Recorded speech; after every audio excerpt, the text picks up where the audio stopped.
नारायणं नमस्कृत्य नरं चैव नरोत्तमं देवीं सरस्वतीं व्यासं ततो जयमुदीरयेत्।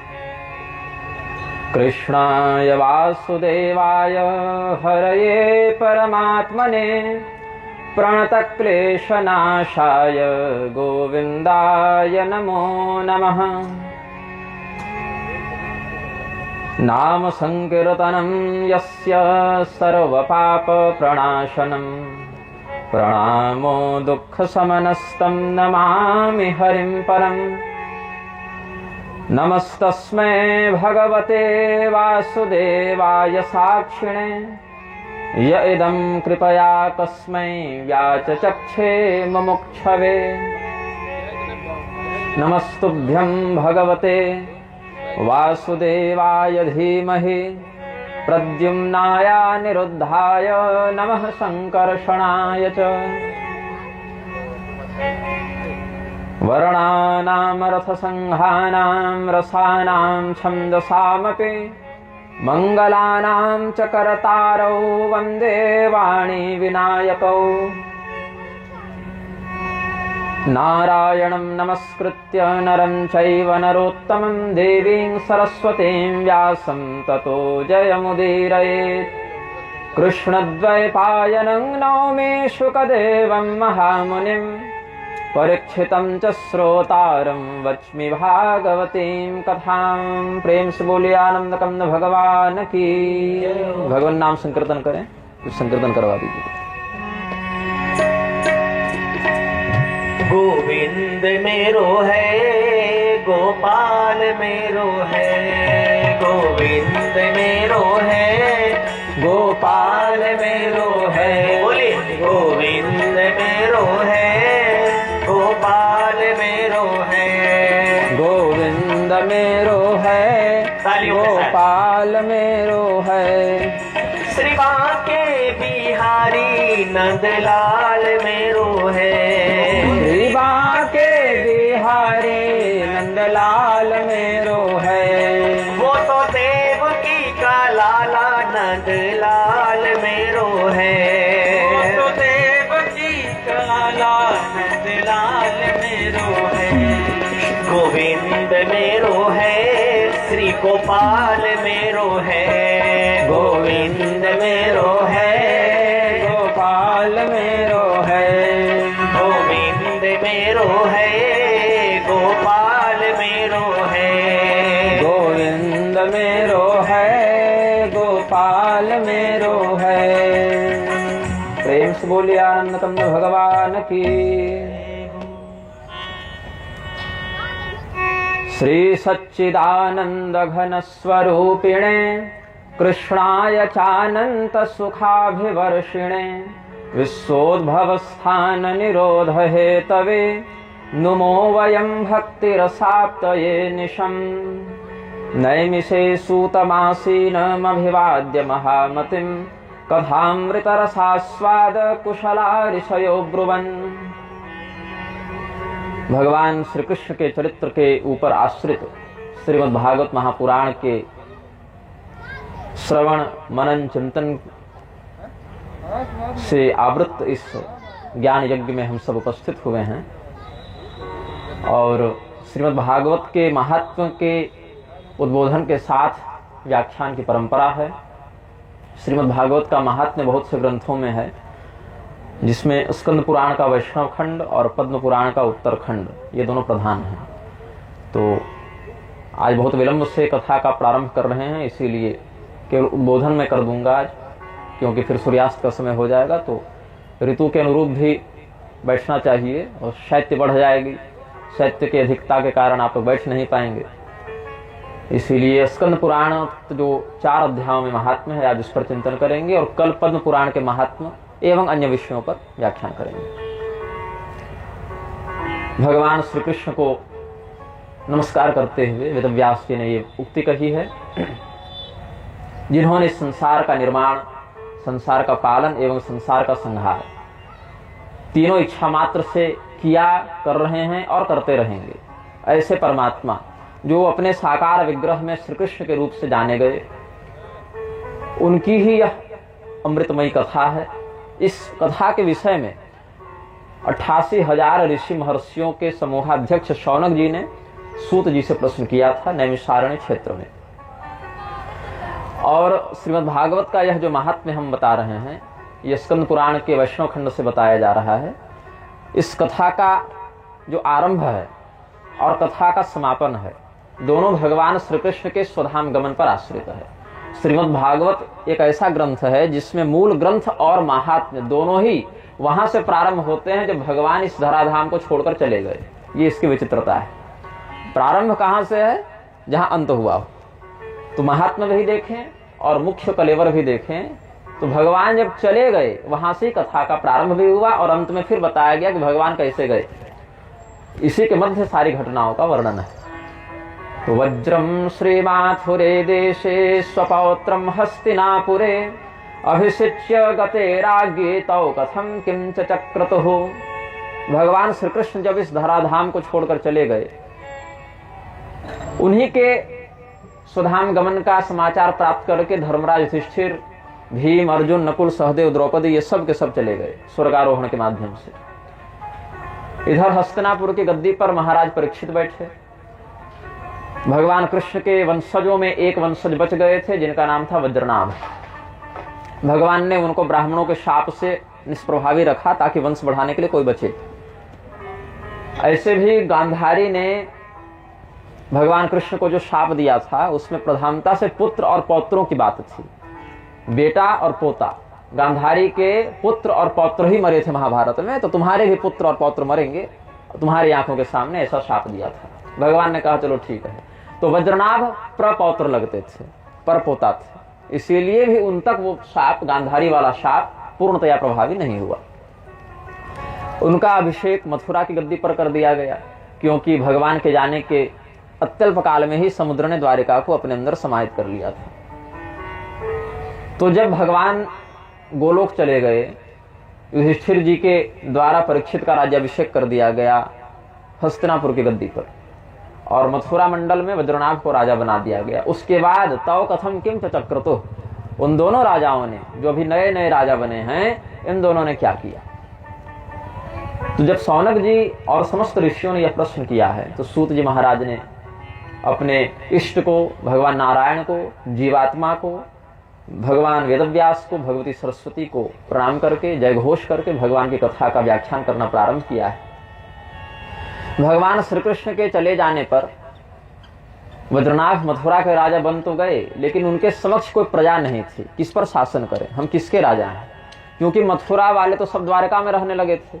मथुरा तो सुनसान हो गई, उजड़ गई, वहां रहने वाला कोई नहीं। और द्वारका में जो थे उनमें से कुछ तो मारे गए, कुछ इधर उधर भाग गए, कुछ अर्जुन के साथ चले गए, कुछ भीलों के द्वारा छीन लिए गए, कुछ भगवान के वियोग में प्राण त्याग दिए। मतलब मथुरा वापस कोई नहीं लौटा। तो वज्रनाभ को बड़ी चिंता रहती थी कि मैं जहां का राजा हूं वहां की प्रजा कहां गई, मैं किस पर शासन करूंगा। क्योंकि राजा बिना प्रजा के संभव नहीं है। केवल महल रहने से, भूमि रहने से कोई राजा नहीं होता। अगर प्रजा है तो बिना महल का भी व्यक्ति राजा हो जाएगा। वो अपनी प्रजा के हृदय में स्थापित होकर अपने राज्य का संचालन करेगा। धर्मराज युधिष्ठिर जब जंगल में थे तब भी वो राजा ही माने गए। भगवान श्री रामचंद्र जी जंगल में थे तब भी राजा ही माने गए। आधुनिक काल में भी ऐसे महापुरुष जिनका अभिषेक हुआ था, किंतु विधर्मियों के आक्रमण के कारण कुछ समय के लिए जिनको राज्य से बाहर रहना पड़ा, वो भी उस स्थिति में भी राजा ही माने गए। राजा स्यात् जनरंजनात्, जो अपनी प्रजा का भरण पोषण निश्चित भाव से कर सके वह राजा होता है। अपनी प्रजा के प्रति जिसका वात्सल्य, जिसका समर्पण निश्चित रूप से प्राप्त हो, जिसको धर्मशास्त्रों ने अधिकृत किया हो शासन करने के लिए, जो अपने कर्तव्य का पालन करता हो, वह महल में रहे चाहे जंगल में रहे, वह राजा ही कहलाता है। तो भगवान के भक्त हैं दोनों, परीक्षित जी और वज्रनाभ, दोनों भगवान के परम भक्त हैं। दोनों का एक जगह सत्संग हुआ। सत्संग का अर्थ ये नहीं कि केवल हम भजन करें, हरे राम करें, श्री राम जय जय राम करें। सतांग संगति रेव सत्संग, सज्जनों की संगति ही सत्संग है। तो परीक्षित जी संत हैं, भगवत भक्त हैं, वज्रनाभ भी वैसे हैं। तो वहां पर जब दोनों का सम्मिश्रण हुआ तो वो संगति हो गई, दोनों की सत्संग हो गया। तात तत्पितृभिर्नूनमस्मत् पितृपितामहः उद्धृता भूरि दुःखौघादहं च परिरक्षितः। तो परीक्षित जी और वज्रनाभ जब मिले हैं तो परीक्षित जी ने वज्रनाभ के प्रति अपनी कृतज्ञता को व्यक्त किया और कहा कि आपके पूर्वजों के द्वारा हमारे पूर्वजों के ऊपर बहुत उपकार किया गया है। हमारे जो पूर्वज हैं मतलब युधिष्ठिर इत्यादि, उनकी रक्षा आपके पूर्वज भगवान कृष्ण इत्यादि ने की थी। तो आपके वंश का हमारे वंश के ऊपर बहुत बड़ा अनुग्रह है। तो हम चाहे अपना संपूर्ण जीवन आपकी सेवा में दे दें, लेकिन इस अनुग्रह के ऋण से हम ऋण नहीं हो सकते। ऐसा जब कहा परीक्षित जी ने, तो वज्रनाभ ने कहा कि केवल हमारे वंश के द्वारा आपके वंश के प्रति उपकार किया गया, ऐसा नहीं है। हे परीक्षित जी, आपके पिता अभिमन्यु ने हमारे ऊपर भी बड़ा उपकार किया है, क्योंकि आज हम अपने क्षत्रिय धर्म का पालन करते हैं, हम धनुष बाण इत्यादि की कला में निपुण हैं, धनुर्विद्या में निपुण हैं। तो आपके पिता का अनुग्रह है, क्योंकि तत्पित्रोपकृतश्चाहम धनुर्विद्या प्रदानतः, धनुर्विद्या प्रदान करके आपके पिता अभिमन्यु ने हम पर बड़ा उपकार किया है। इसीलिए हमें और तो किसी बात की चिंता नहीं, बस एक ही चिंता है कि हम अपनी प्रजा का कैसे पालन करें, हमारी प्रजा कहाँ चली गई, यही चिंता हमारी है। क्योंकि परीक्षित जी ने कहा था कि कोश सैन्या दिजा चिंता तथा हृद मना दिजा मना गपिन कार्याते सुसेव्या किंतु मातर। खजाने की चिंता, राज्य की रक्षा की चिंता, सेना के व्यवस्थापन की चिंता आप न करें, वो सब हम देख लेंगे। आप केवल ये चिंता करें कि घर में जो माताएं बच गई हैं उनकी सेवा कैसे हो, उनको कोई कष्ट न हो। आप बस घर को संभालें, राज्य हम पर छोड़ दें, हम सारी चिंता अपने ऊपर लेते हैं। तो रिश्ते में परीक्षित जी वज्रनाभ से एक पीढ़ी ऊपर थे, लेकिन उम्र में छोटे थे। तो एक अवस्था से छोटे हैं और एक पीढ़ी से छोटे हैं। तो अपने अपने भाव से दोनों ने सत्कार किया एक दूसरे का। फिर शांडिल्य मुनि का आवाहन किया गया। शांडिल्य मुनि इनके कुलगुरु के तुल्य थे, वज्रनाभ के कुलगुरु के समान हैं। गर्ग, शांडिल्य इत्यादि जो हैं वो यदुवंशियों के और नंद बाबा इत्यादि के कुलगुरु के समान थे। तो नंद बाबा के जो पुरोहित हैं, नंदादीनाम पुरोहितम शांडिल्यमाजुभावासु वज्र संदेह अनुत्तरे। वज्रनाभ के मन में जो संदेह है अपने प्रजा को लेकर, उसके निवारण के लिए नंद जी के जो पुरोहित थे शांडिल्य मुनि, उनको बुलाया गया और उन्होंने कहा, सुनो वज्रनाभ, ये जो ब्रजमंडल है इसका नाम ब्रज क्यों है? व्यापनाद ब्रज उच्यते, ब्रजनम व्याप्तिरित्युक्त्या व्यापनाद ब्रज उच्यते। विस्तृत होने से, व्याप्त होने से, सर्वव्यापी होने से इसको ब्रज कहते हैं। विस्तृत है, व्याप्त है, कैसे? तो कौन सा ऐसा तत्व है जो सर्वत्र व्याप्त है, जो सर्वव्यापी है? बोले परमात्मा। ब्रज क्या है? ब्रज कोई गांव नहीं है, कोई बस्ती नहीं है, कोई जिला नहीं है, कोई भूखंड नहीं है, परमात्मा ही ब्रज है। क्योंकि गुणातीतम परम ब्रह्म व्यापकम ब्रज उच्यते, सदानंदम परम ज्योतिर्मुक्तानां पदमव्ययम्। मनुष्य जब मुक्त हो जाता है, या कोई भी योनि में गया हुआ कोई भी जीव जब मोक्ष को प्राप्त करता है, तो जिस परमात्मा में विलीन होता है वही परमात्मा ब्रज कहलाते हैं।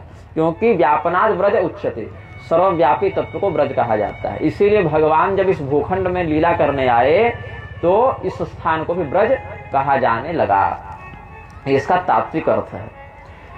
तो भगवान श्री कृष्ण जब आते हैं नंद के पुत्र के रूप में, तस्मिन् नंदात्मजः कृष्ण सदानंदांग विग्रह, आनंद स्वरूपी आनंद कंद परमात्मा श्री कृष्ण जब यहाँ पर उपस्थित होते हैं तो शरीर है, परमात्मा जो निराकार हैं, निर्देह हैं, वो सदेह होते हैं, साकार होते हैं, सशरीर आते हैं। शरीर के अंदर आत्मा भी होती है।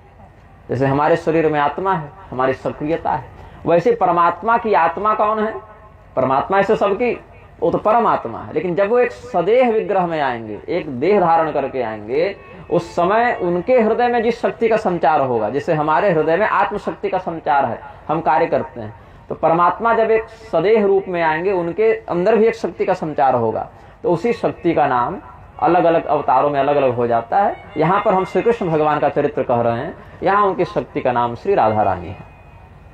जब अन्य अवतारों की बात करेंगे, वामनावतार में कीर्ति कहेंगे, श्री रामावतार में सीता जी कहेंगे, विष्णु भगवान के मूल रूप में लक्ष्मी जी कहेंगे, या अन्य देवताओं में इंद्र के रूप में इंद्राणी कहेंगे, ब्रह्मा के रूप में ब्रह्माणी कहेंगे, शिव के रूप में पार्वती कहेंगे।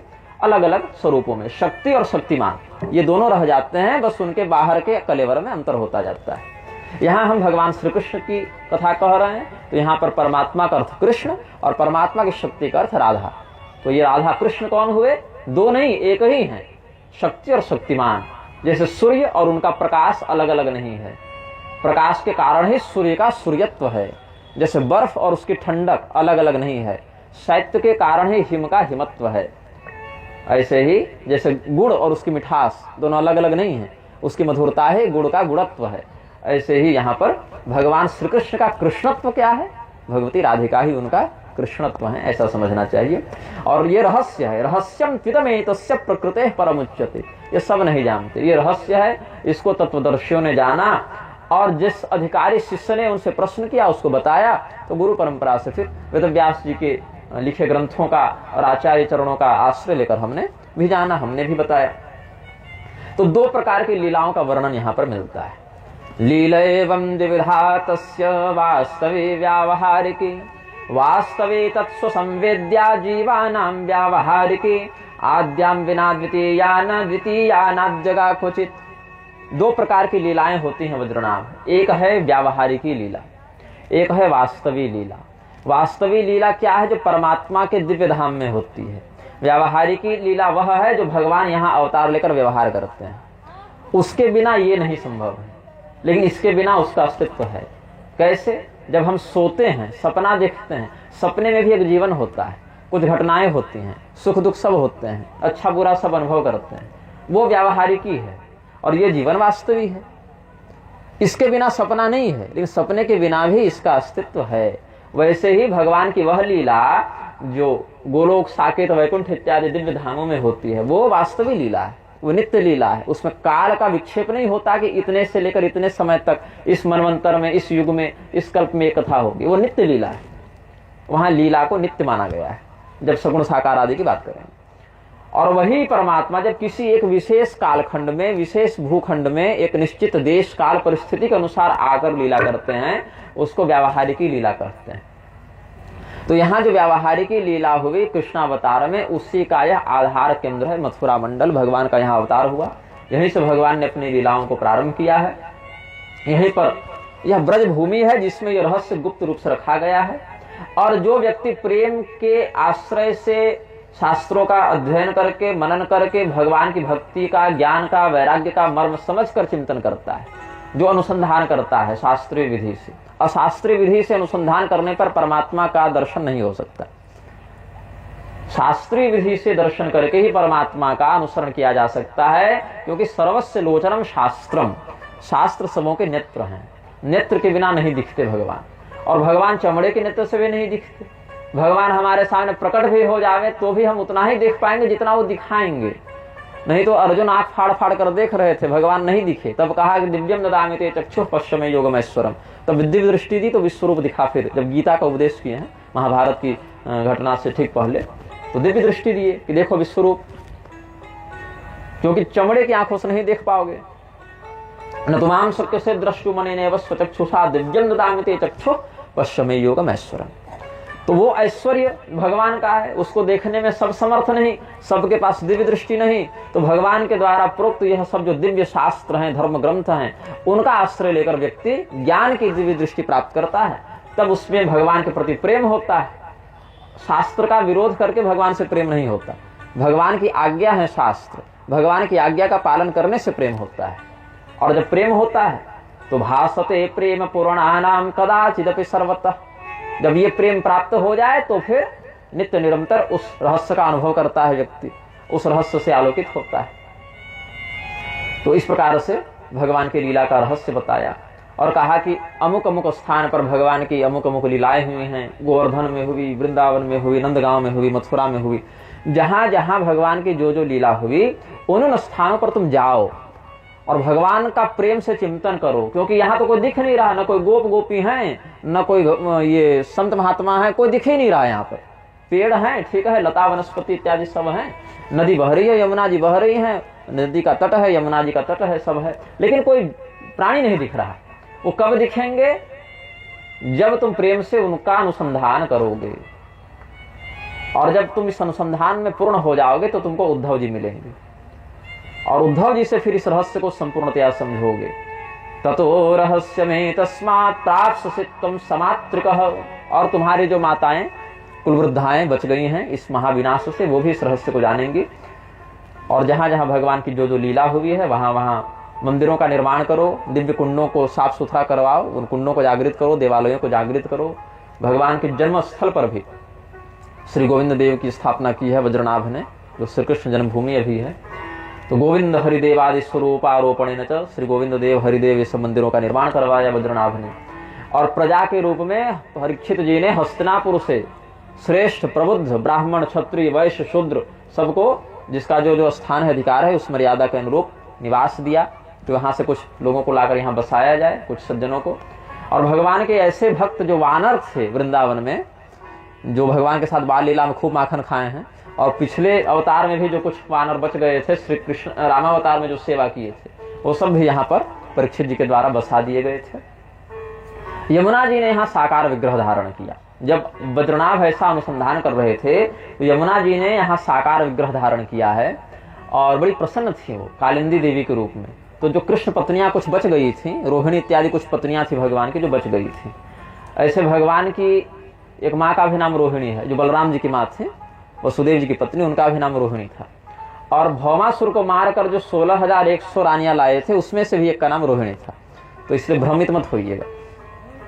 तो उन रोहिणी इत्यादि पत्नियों ने कालिंदी जी से पूछा कि भगवान की जैसी पत्नियां हम हैं वैसी आप हैं, भगवान के स्वधाम गमन का जो वियोग हमें अनुभव होता है वही आपको होना चाहिए था, लेकिन आप तो बड़ी प्रसन्न हैं, हर्षान्विता हैं, इसके पीछे क्या रहस्य है? तो उन्होंने बताया, आत्मा रामस्य कृष्णस्य ध्रुवमात्मास्ति राधिका तस्यादास्य प्रभावेण विरहोस्मान्न संस्पृशेत्। जिस प्रकार से हम दुखी हैं, क्यों? क्योंकि हम स्वयं को शरीर मान बैठे हैं, जबकि हम आत्मा हैं, चेतन हैं, शरीर के रहने वाले हम हैं, हम शरीर नहीं हैं। हम घर नहीं हैं, हम घर में रहने वाले गृही हैं। हम देह नहीं हैं, हम देह में रहने वाले देही हैं। हम प्राण नहीं हैं, हम प्राण के अंतर्गत चेतना के रूप में स्थित प्राणी हैं। ऐसा समझना चाहिए। और ये तो सांसारिक बंधन को तोड़ने के लिए। और जब अद्वैत संसिद्धि हो जाए तो पता चलेगा कि जो देह में फंसा है वह चेतन आत्मा है, जो देह बंधन से मुक्त है वही चेतन परमात्मा है। ये स्थिति का केवल भेद है। जैसे जो सपना देख रहा है वो जीव सोया हुआ है, जो जगा है वो प्रबुद्ध है, लेकिन वो जीव तो नहीं बदल जाएगा। वैसे शरीर के अंदर फंसा हुआ चेतन आत्मा है और शरीर के कर्मानुबंध से मुक्त चेतन परमात्मा है। तो तत्व दृष्टि से हम सब परमात्मा है, लेकिन अंतर क्या है? परमात्म स्थिति के लिए जो मुक्ति का भाव चाहिए वो भाव नहीं है, अभी सोए हुए हैं, वो अविद्या की गांठ में फंसे हुए हैं। जेल में है तो कैदी हैं, बाहर हैं तो स्वतंत्र हैं। तो स्वतंत्र और कैदी में क्या अंतर है? जेल का अंतर है। तो वही आत्मा और परमात्मा में क्या अंतर है? शरीर के बंधन का अंतर है, बाकी तत्व से कोई अंतर नहीं है। ये जेल से निकला ये भी स्वतंत्र है, ये कर्मानुबंध से मुक्त है, ये भी परमात्मा है। इसलिए जीवो ब्रह्म नापर, जीव परमात्मा ही है, दूसरा नहीं है। ऐसा शंकराचार्य जी ने कहा। आदि गुरु शंकराचार्य जी ने निरालंबोपनिषद का सिद्धांत अपने संप्रदाय में, अपने ग्रंथों में उद्घोषित किया। ऐसे ही भगवान कृष्ण की आत्मा कौन है? बोले भगवती राधिका। और भगवती राधिका ही हम सब देवियों के रूप में हजारों हजार रूप में प्रकट हुई हैं, ऐसा समझ लोगे तो भगवती राधिका से हम अभिन्न हो गए, और भगवती राधिका भगवान कृष्ण से अभिन्न है, तो भगवान कृष्ण हमसे अभिन्न हो गए। तो कुल मिला के उनका नित्य संपर्क हमसे बना हुआ है, तो उनके वियोग का हमको अनुभव नहीं होता है। ऐसा चिंतन करना चाहिए। और इसमें उस प्रेम को जोड़ने के लिए, जैसा कि अभी महोदय बता रहे थे, बांसुरी वाली भजन आप ही गाए थे क्या? हाँ, तो कहते हैं स एव सास शैवास्ति वंशी तत्प्रेम रूपिका। भगवान कृष्ण के प्रेम को प्रकट करने के लिए भगवती राधिका है उस वंशी की तान से अपने माधुर्य का विकास करती है।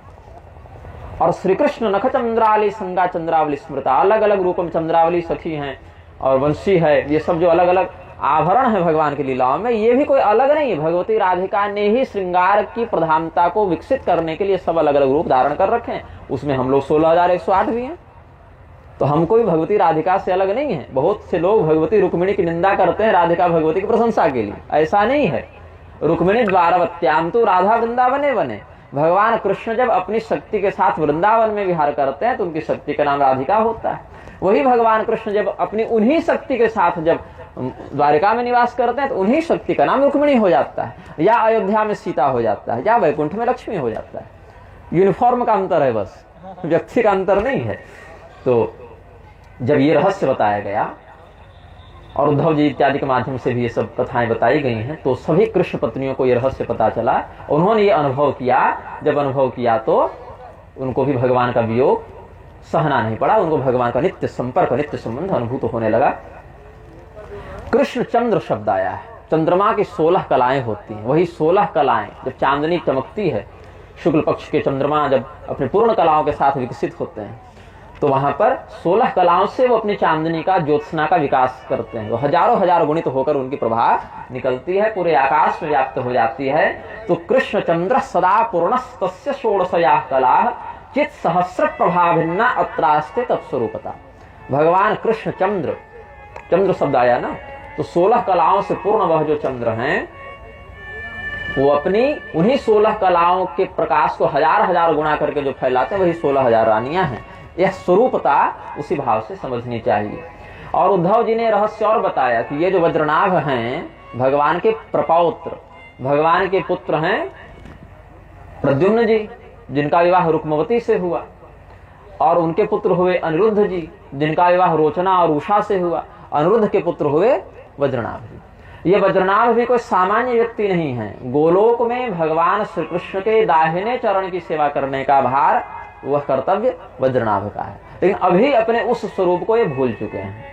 इसीलिए यहाँ पर ये रो रहे हैं और बेचैन हैं और चिंतित हैं कि कैसे क्या होगा। जब ये अपने मूल स्वरूप को पहचानेंगे, जैसे सपने में आप देख रहे हैं कि आपको कोई प्रेत दौड़ा रहा है, तो कभी डकैतों से लड़ रहे हैं, तो कभी सुखी हैं, कभी दुखी हैं, कभी पानी में डूब रहे हैं, कभी आकाश में उड़ रहे हैं, कभी गड़ा धन मिल गया तो कभी हत्या हो गई। तो जितना भी सुख और दुख है दोनों ही इसीलिए है क्योंकि हम अपने मूल रूप को भूल चुके हैं। वही हाल वज्रनाभ का है। ये अपने मूल रूप को भूल चुके हैं, विस्मृत कर चुके हैं, और वो भी भगवान ने योग माया से ऐसा करवा दिया है। क्योंकि अगर सबको याद रहेगा कि ये परमात्मा है, तो पिता के रूप में व्यवहार नहीं कर पाएंगे, पुत्र के रूप में व्यवहार नहीं कर पाएंगे, मित्र और शत्रु के रूप में व्यवहार नहीं कर पाएंगे। इसीलिए भगवान अपनी योग माया से सबको अभिनय करवाने के लिए इनका मूल रूप भुलवा देते हैं।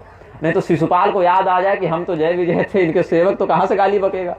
तो भगवान ने विस्मृत करवाया है ताकि अलग अलग, कहीं विभत्स रस, कहीं हास्य रस, कहीं श्रृंगार रस, कहीं रौद्र रस, कहीं करुण रस, साहित्य के नवविध रस हैं। प्रधानता से उन नवों की व्याप्ति, अति व्याप्ति, अव्याप्ति, फिर त्रिगुणित भेद करेंगे तो 9 या 27 रस हो जाएंगे। और भी अलग अलग प्रकारांतर से भगवान लीला करते हैं। एक अवतार तो नटराज भी है ना, भगवान नटराज स्वरूप भी है परमात्मा का। कहीं शिव स्वरूप से उसकी साम्यता है, कहीं कृष्ण स्वरूप से, नटवर भी कहते हैं भगवान को ना, तो कहीं कृष्ण स्वरूप से नटराज की साम्यता है, कहीं शिव स्वरूप से साम्यता है। लेकिन एक अभिनय के लिए भी भगवान ने अलग अवतार ले रखा है। तो भगवान जब इस धराधाम पर साकार होकर आते हैं, अपने भक्तों पर कृपा करते हैं, तो अज्ञान का अंधकार समाप्त होता है। माया का जो प्रभाव जीव को व्याप्त किया हुआ है वो समाप्त होता है। लेकिन वो समय अब चला गया। सतु कालो व्यतिक्रांतस्तेनेदम अपरम श्रेणु। भगवान के अवतार का काल समाप्त हो गया, भगवान इस धराधाम को छोड़कर चले गए। तो बताओ कि अब हम उस लाभ से कैसे लाभान्वित होंगे, हम कैसे लाभान्वित हों। तो बोले कि भगवान श्री कृष्ण जब जा रहे थे तो उद्धव जी को यहाँ छोड़ गए भक्तों का मार्गदर्शन करने के लिए। जैसे श्री रामचंद्र जी हनुमान जी को छोड़ गए हैं, वैसे श्री कृष्ण रूप से उद्धव जी को यहाँ छोड़ दिए भगवान, कि हमारे भक्तों के हृदय में हमारे विरह से उत्पन्न जो व्यथा होगी उसका शमन आप करेंगे और हमारे भक्तों का मार्गदर्शन करेंगे। तो उद्धव जी ने कहा कि वो मार्गदर्शन हम करेंगे, क्योंकि भगवान ने यह आदेश हमें दिया है, हमारा कर्तव्य है। कैसे करेंगे मार्गदर्शन? तो बोले भगवान अपने कार्षणी शक्ति को, कृष्णत्व को भागवत में प्रतिष्ठित करके गए और बोले जहां जहां इस भागवत का वाचन होगा, श्रवण होगा, वहां मैं स्वयं अपनी समस्त शक्तियों के साथ विराजित रहूंगा। लेकिन किसके द्वारा? कोई भी व्यक्ति ऐसे करने लग जाए भागवत तो क्या भगवान आएंगे? बोले नहीं, भगवान के भक्तों के द्वारा भागवत हो तब आएंगे, नहीं तो कोई भी करे, किसी भी भाव से करे, किसी भी उद्देश्य से करे। एक सप्ताह की भागवत है, 3 महीना कोर्स किए वृंदावन में, ऐसी कमरा में बैठ के हो गए भागवती, तो भगवान थोड़ी आएंगे। भागवतों के द्वारा, भगवत भक्तों के द्वारा, भगवत धर्म परायणों के द्वारा जहां भागवत का चिंतन किया जाए, फिर चाहे एक ही श्लोक कर दो, उस स्थिति में जैसे एक छोटा सा उपाख्यान देता हूं, आप समझ जाएं। इसके लिए कोई अरबों का जहाज था, खराब हो गया, पानी का जहाज था। दृष्टांत बता रहा हूँ, शास्त्रीय बात नहीं है, व्यवहारगत बात है, लेकिन समझ जावे इसके लिए बता रहा हूँ। कोई बहुत बड़े पानी का जहाज था, करोड़ों अरबों का जहाज था, खराब हो गया। बहुत से कारीगर आए, उसको बनाने नहीं बना पाए। अब उसके कारण कंपनी को बड़ा नुकसान हो, लाखों का जो लाभ होता था वो क्षति में परिवर्तित होने लगा। तो किसी विशेषज्ञ को बुलाया गया। विशेषज्ञ आया, वो जांच किया, अपने टूल किट से बैग से हथौड़ी निकाला, हथौड़ी से एक जगह पर 2 चोट किया और चला गया। अगले दिन बिल भेजा, तो बिल $1,02,000 का था। तो कंपनी वालों ने पूछा, भैया तुम आए और 2 हथौड़ी मारे और $1,02,000 का बिल भेज दिया, ये क्यों? मेरे $2 हथौड़ी मारने के और $1,00,000 ये जांचने के लिए कि कहां मारना है, कितना मारना है, कितने जोर से मारना है, इसके $1,00,000। तो भागवत 18,000 श्लोक में भी है, 4 श्लोक में भी है, आधे श्लोक में भी है, और कृष्ण शब्द या राधा शब्द मात्र भी कह दो या क और र भी कह दो तो भी भागवत ही है। लेकिन वो किसके मुख से निकल रहा है? अब कोई मृक्ष बैठकर 18,000 श्लोक बोल दे तो भगवान ना आवे, और सुखदेव जी मौन भी रह जाए, उपस्थित मात्र हो जाए तो पूरी भागवत, उनको बोलना भी ना पड़े। तो देखना पड़ेगा कि कौन कह रहा है, कैसे कह रहा है, उसने अपने जीवन में भागवत को कितना उतारा है, आप सुनकर कितना उतार रहे हैं। ग्रंथ तो वही रहेगा ना, ग्रंथ के शब्द तो नहीं बदलेंगे, तात्पर्य नहीं बदलेंगे, प्रभाव में भेद क्यों होता है? वक्ता और श्रोता के भाव भेद से फल भेद हो जाता है। तो वक्ता और श्रोता के जो भेद हैं, लक्षण है, उस पर भी हम आगे चर्चा करेंगे कि वक्ता के कैसे लक्षण होने चाहिए और श्रोता के कैसे लक्षण होने चाहिए, तो भागवत का महत्व प्रकाशित होगा, वो अनुभव होगा। बहुत से लोग कहते हैं हजारों भागवत किए सुने, अनुभव कुछ नहीं हुआ। अनुभव कहां से होगा? आप कड़ाही को चूल्हे पर रखकर खूब चलाइए लेकिन आग ही न जलाइए, तो क्या कड़ाही गर्म होगी, तो क्या भोजन बनेगा? 1 घंटा लगे रही, 2 घंटा लगे रही। तो भगवान की कथा मैं करूंगा, किसने कहा? उद्धव जी महाराज ने कहा। तो भागवत जो पहली हुई पृथ्वी पर वो उद्धव जी ने कही, सुखदेव जी ने नहीं कही। प्रसिद्धि सुखदेव जी की हुई, उद्धव जी की नहीं हुई। क्यों? इसको आगे स्पष्ट करते हैं। तो जितने भी लोग हैं जो भागवत आयोजन से जुड़ते हैं, चाहे बोलने वाला हो, सुनने वाला हो, सहयोगी हो, समर्थक हो, कि ठीक है भैया हम इसका समर्थन मात्र अनुमोदन करते हैं कि अच्छा काम कर रहे हो, चाहे और कोई सहयोग करे न करे, वाणी मात्र से कह दिया कि अच्छा कर रहे हो, भगवान तुम्हारा मंगल करें, सारा काम बढ़िया से हो, इतना भी जिसने मुख से कह दिया वह भी उस पुण्य में भागीदार हो जाता है। फिर किसी ने धन से किया, किसी ने मन से किया, किसी ने तन से किया, किसी ने अन्य माध्यमों से किया। तो भारत भूमि में जन्म लिए हैं, सनातन धर्मावलंबी हैं और बहरे नहीं हैं, भगवान की कथा का आयोजन भी हुआ है, इसके बाद भी अगर भागवत की कथा से वंचित रहे तो समझना चाहिए कि उसने अपने समस्त पूर्वजों को कलंकित कर दिया, उनकी कीर्ति को धूमिल कर दिया। उसके पूर्वज चाहते हैं कि इससे अच्छा ये जन्म ही नहीं लेता, और कि जिसने भागवत का सेवन किया उसके पूर्वज अगर पापी भी रहे हों तो उनको गर्व होता है कि चलो हम तो अपने जीवन में भले कुछ न कर पाए, लेकिन हमारे कुल में उद्धारक का जन्म हो गया है जो अपने भक्ति से हमारा भी उद्धार कर देगा, ऐसा उनको दृढ़ भाव उत्पन्न होता है। तो सांख्यायन जी की कृपा से, बृहस्पति जी के माध्यम से फिर उद्धव जी को ये ज्ञान प्राप्त हुआ था, वही भागवत सुनाने के लिए बैठे थे। उससे पहले उन्होंने कहा कि भागवत शास्त्र का आश्रय त्रिदेव भी लेते हैं, भगवान नारायण, भगवान महादेव, भगवान ब्रह्मदेव भी लेते हैं। भगवान नारायण वैकुंठ में ये कथा कहते हैं। अब कहोगे कि परीक्षित जी और सुखदेव जी तो इधर सुना है, तो वैकुंठ में कैसे कथा हो रही है? वैकुंठ तो सदैव से है, परीक्षित जी तो कुछ समय पहले के हैं। भागवत का तात्पर्य ये नहीं है कि ये कहानी बता रहे हैं, परमात्मा के तत्व का निरूपण करना भागवत शास्त्र है। तो भगवान नारायण तो 4 श्लोकों में ब्रह्मा जी को भागवत बता दिए थे, वहां कोई कहानी तो थी नहीं, कोई परीक्षित, सुखदेव, व्यास, अर्जुन, युधिष्ठिर, अश्वत्थामा, ये सब नाम तो नहीं थे वहां पर। वहां परमात्मा के तत्व का निरूपण किया गया था। तो जहां पर भी ब्रह्म तत्व का निरूपण परमात्मा महात्म सूचक रूप से किया जाता है वही भागवत है, ऐसा समझना चाहिए, चाहे उसकी आख्यायिका किसी भी प्रारूप में प्राप्त होती हो। भागवत के 10 लक्षण हैं जिसको कल हम स्पष्ट करेंगे। उन 10 लक्षणों से युक्त चर्चा जहां भी हो उसको भागवत की संज्ञा होती है। तो यहाँ पर भगवान नारायण जब कथा कहते हैं 1 महीने तक कहते हैं वैकुंठ में, फिर भगवती लक्ष्मी कथा कहती हैं, वो 2 महीने तक कहती हैं, क्योंकि भगवान विष्णु को पूरा संसार का पालन पोषण करना है ना, थोड़े व्यस्त रहते हैं। लक्ष्मी जी को क्या है, केवल वैकुंठ देखना है, इनको पूरा संसार देखना है, तो ये थोड़ी कम व्यस्त हैं अपेक्षाकृत। लक्ष्मी जी भगवान विष्णु की अपेक्षा कम व्यस्त है, ऐसा समझना चाहिए। ऐसे कहेंगे फिर तो हम सबका भरण पोषण भी लक्ष्मी जी कर रही हैं, लेकिन प्रत्यक्षता से त्रिदेवों में भगवान विष्णु का कार्य है पालन करना। उनके अंदर बैठकर लक्ष्मी जी शक्ति संचार करती हैं, लेकिन प्रत्यक्ष व्यस्तता किसकी है? भगवान विष्णु की है। अवतार बार बार लेकर आना है, कोई भी प्रार्थना कर रहा है वहां पहुंचना है। तो अधिकार स्थितो विष्णु लक्ष्मी निश्चिंत मानसा, भगवान विष्णु ज्यादा बड़े अधिकारी हैं ना, तो बड़े अधिकारी हैं तो ज्यादा व्यस्तता है, और भगवती लक्ष्मी उनकी तुलना में थोड़ी अधिक निश्चिंत हैं। इसीलिए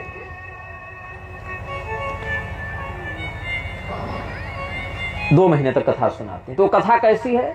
जैसे हम व्यासपीठ पर बैठकर आपको सुना रहे हैं, ऐसी सांकल्पिक की कथा नहीं है, सत्संगात्मिका कथा है। जैसे पति पत्नी बैठकर आपस में सत्संग करें, कुछ हमने बात कही, कुछ उन्होंने कही, इस भाव से भगवान विष्णु कहते हैं। उनके जय विजय सुदर्शन और गरुड़ विश्वक्सेन इत्यादि पार्षद सुनते हैं। जैसे माता पिता बैठकर भगवान की चर्चा करें और बच्चे बैठकर सुने, वैसे ही भगवान विष्णु जब कहते हैं लक्ष्मी जी सुनती हैं, और फिर उनके अन्य भक्त पार्षद श्रवण करते हैं। फिर लक्ष्मी जी कुछ सत्संग करती हैं और अन्य सब सुनते हैं, इस भाव से करते हैं वो। ब्रह्मा जी 1 सप्ताह की कथा करते हैं वैकुंठ में, ये ब्रह्मलोक में, और महादेव जी 1 वर्ष की कथा करते हैं, क्योंकि वो और ज्यादा निश्चिंत हैं, सबसे अधिक निश्चिंत वही हैं। अंत में उनका विभाग है, संहार का काम है, रोज रोज तो करना नहीं है, और पहाड़ पर भी बैठे हुए हैं, उनके गण भी बड़े निश्चिंत रहते हैं, उनको भी कोई हड़बड़ी नहीं है। तो भगवान महादेव 1 वर्ष तक कथा कहते हैं। तो हे परीक्षित, अब हम भी कथा करेंगे, वज्रनाभ को सुनाएंगे। परीक्षित जी भी बैठ गए, आप लोग जैसे बैठ गए हैं श्रोता, वैसे परीक्षित ही बोले हम भी सुनेंगे। बोले नहीं, तुम नहीं सुनोगे। अहम तुमा समात्रेण वैष्णवीं रीतिमा स्थितः श्रीमद्भागवतास्वादं प्रचार्य तत्सहायतः एतान् संप्रापयिष्यामि नित्यधाम्नि मधुद्विषः। उद्धव जी ने कहा कि भगवान जिन्होंने मधु कैटभ को मारा, ऐसे भगवान के धाम में हम इन सभी लोगों को पहुंचा देंगे। कैसे पहुंचाएंगे? भगवान की कथा का आश्रय लेकर। कथा कितने दिन चलेगी? तो वैष्णवी रीतिमा स्थिता, भगवान विष्णु की रीति, मतलब 1 महीने तक की वाली कथा हम सुनाएंगे। लेकिन तुम मत सुनो। क्यों नहीं सुनो? क्योंकि भगवान श्री कृष्ण जब इस धराधाम को छोड़कर चले गए तो कलयुग आया। श्री कृष्णेन परित्यक्ते भूतले बलवान कलिह करिष्यति परम विघ्नं सत्कार्ये समुपस्थिते। जब कोई अच्छा कार्य करना चाहता है कोई व्यक्ति, तो सबसे बड़ा बाधक कौन है? कलयुग है। और कलयुग का क्या पहला लक्षण है? कैसे पहचानेंगे कि कलयुग व्याप्त हो रहा है? तो कलिश्च कलह प्रियः, कलयुग का पहला लक्षण है झगड़ा कराना। उसके बाद सारा काम अपने आप होता रहता है, वो इंजन स्टार्ट कर देता है बस, फिर तो लोग अपने से शुरू हो जाते हैं। तो कलिश्च कलह प्रिय, कलयुग कलह से प्रेम करता है। कलयुग जहां है वहां कलह होगा, पहले मानसिक, फिर वाचिक, फिर शारीरिक, फिर जैसा ऐसा क्रम बढ़ाइए वहां से परमाणु बम तक कलह होगा।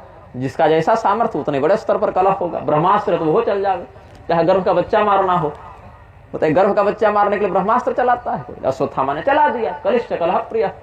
हालांकि भगवान उस समय थे धरती पर तो भक्तों की रक्षा किए, और परोक्ष भाव से तो अब भी शरणागतों की रक्षा करते हैं। लेकिन जितना बड़ा सामर्थ्यशाली व्यक्ति, झगड़े का प्रारूप भी उतना बड़ा होता है।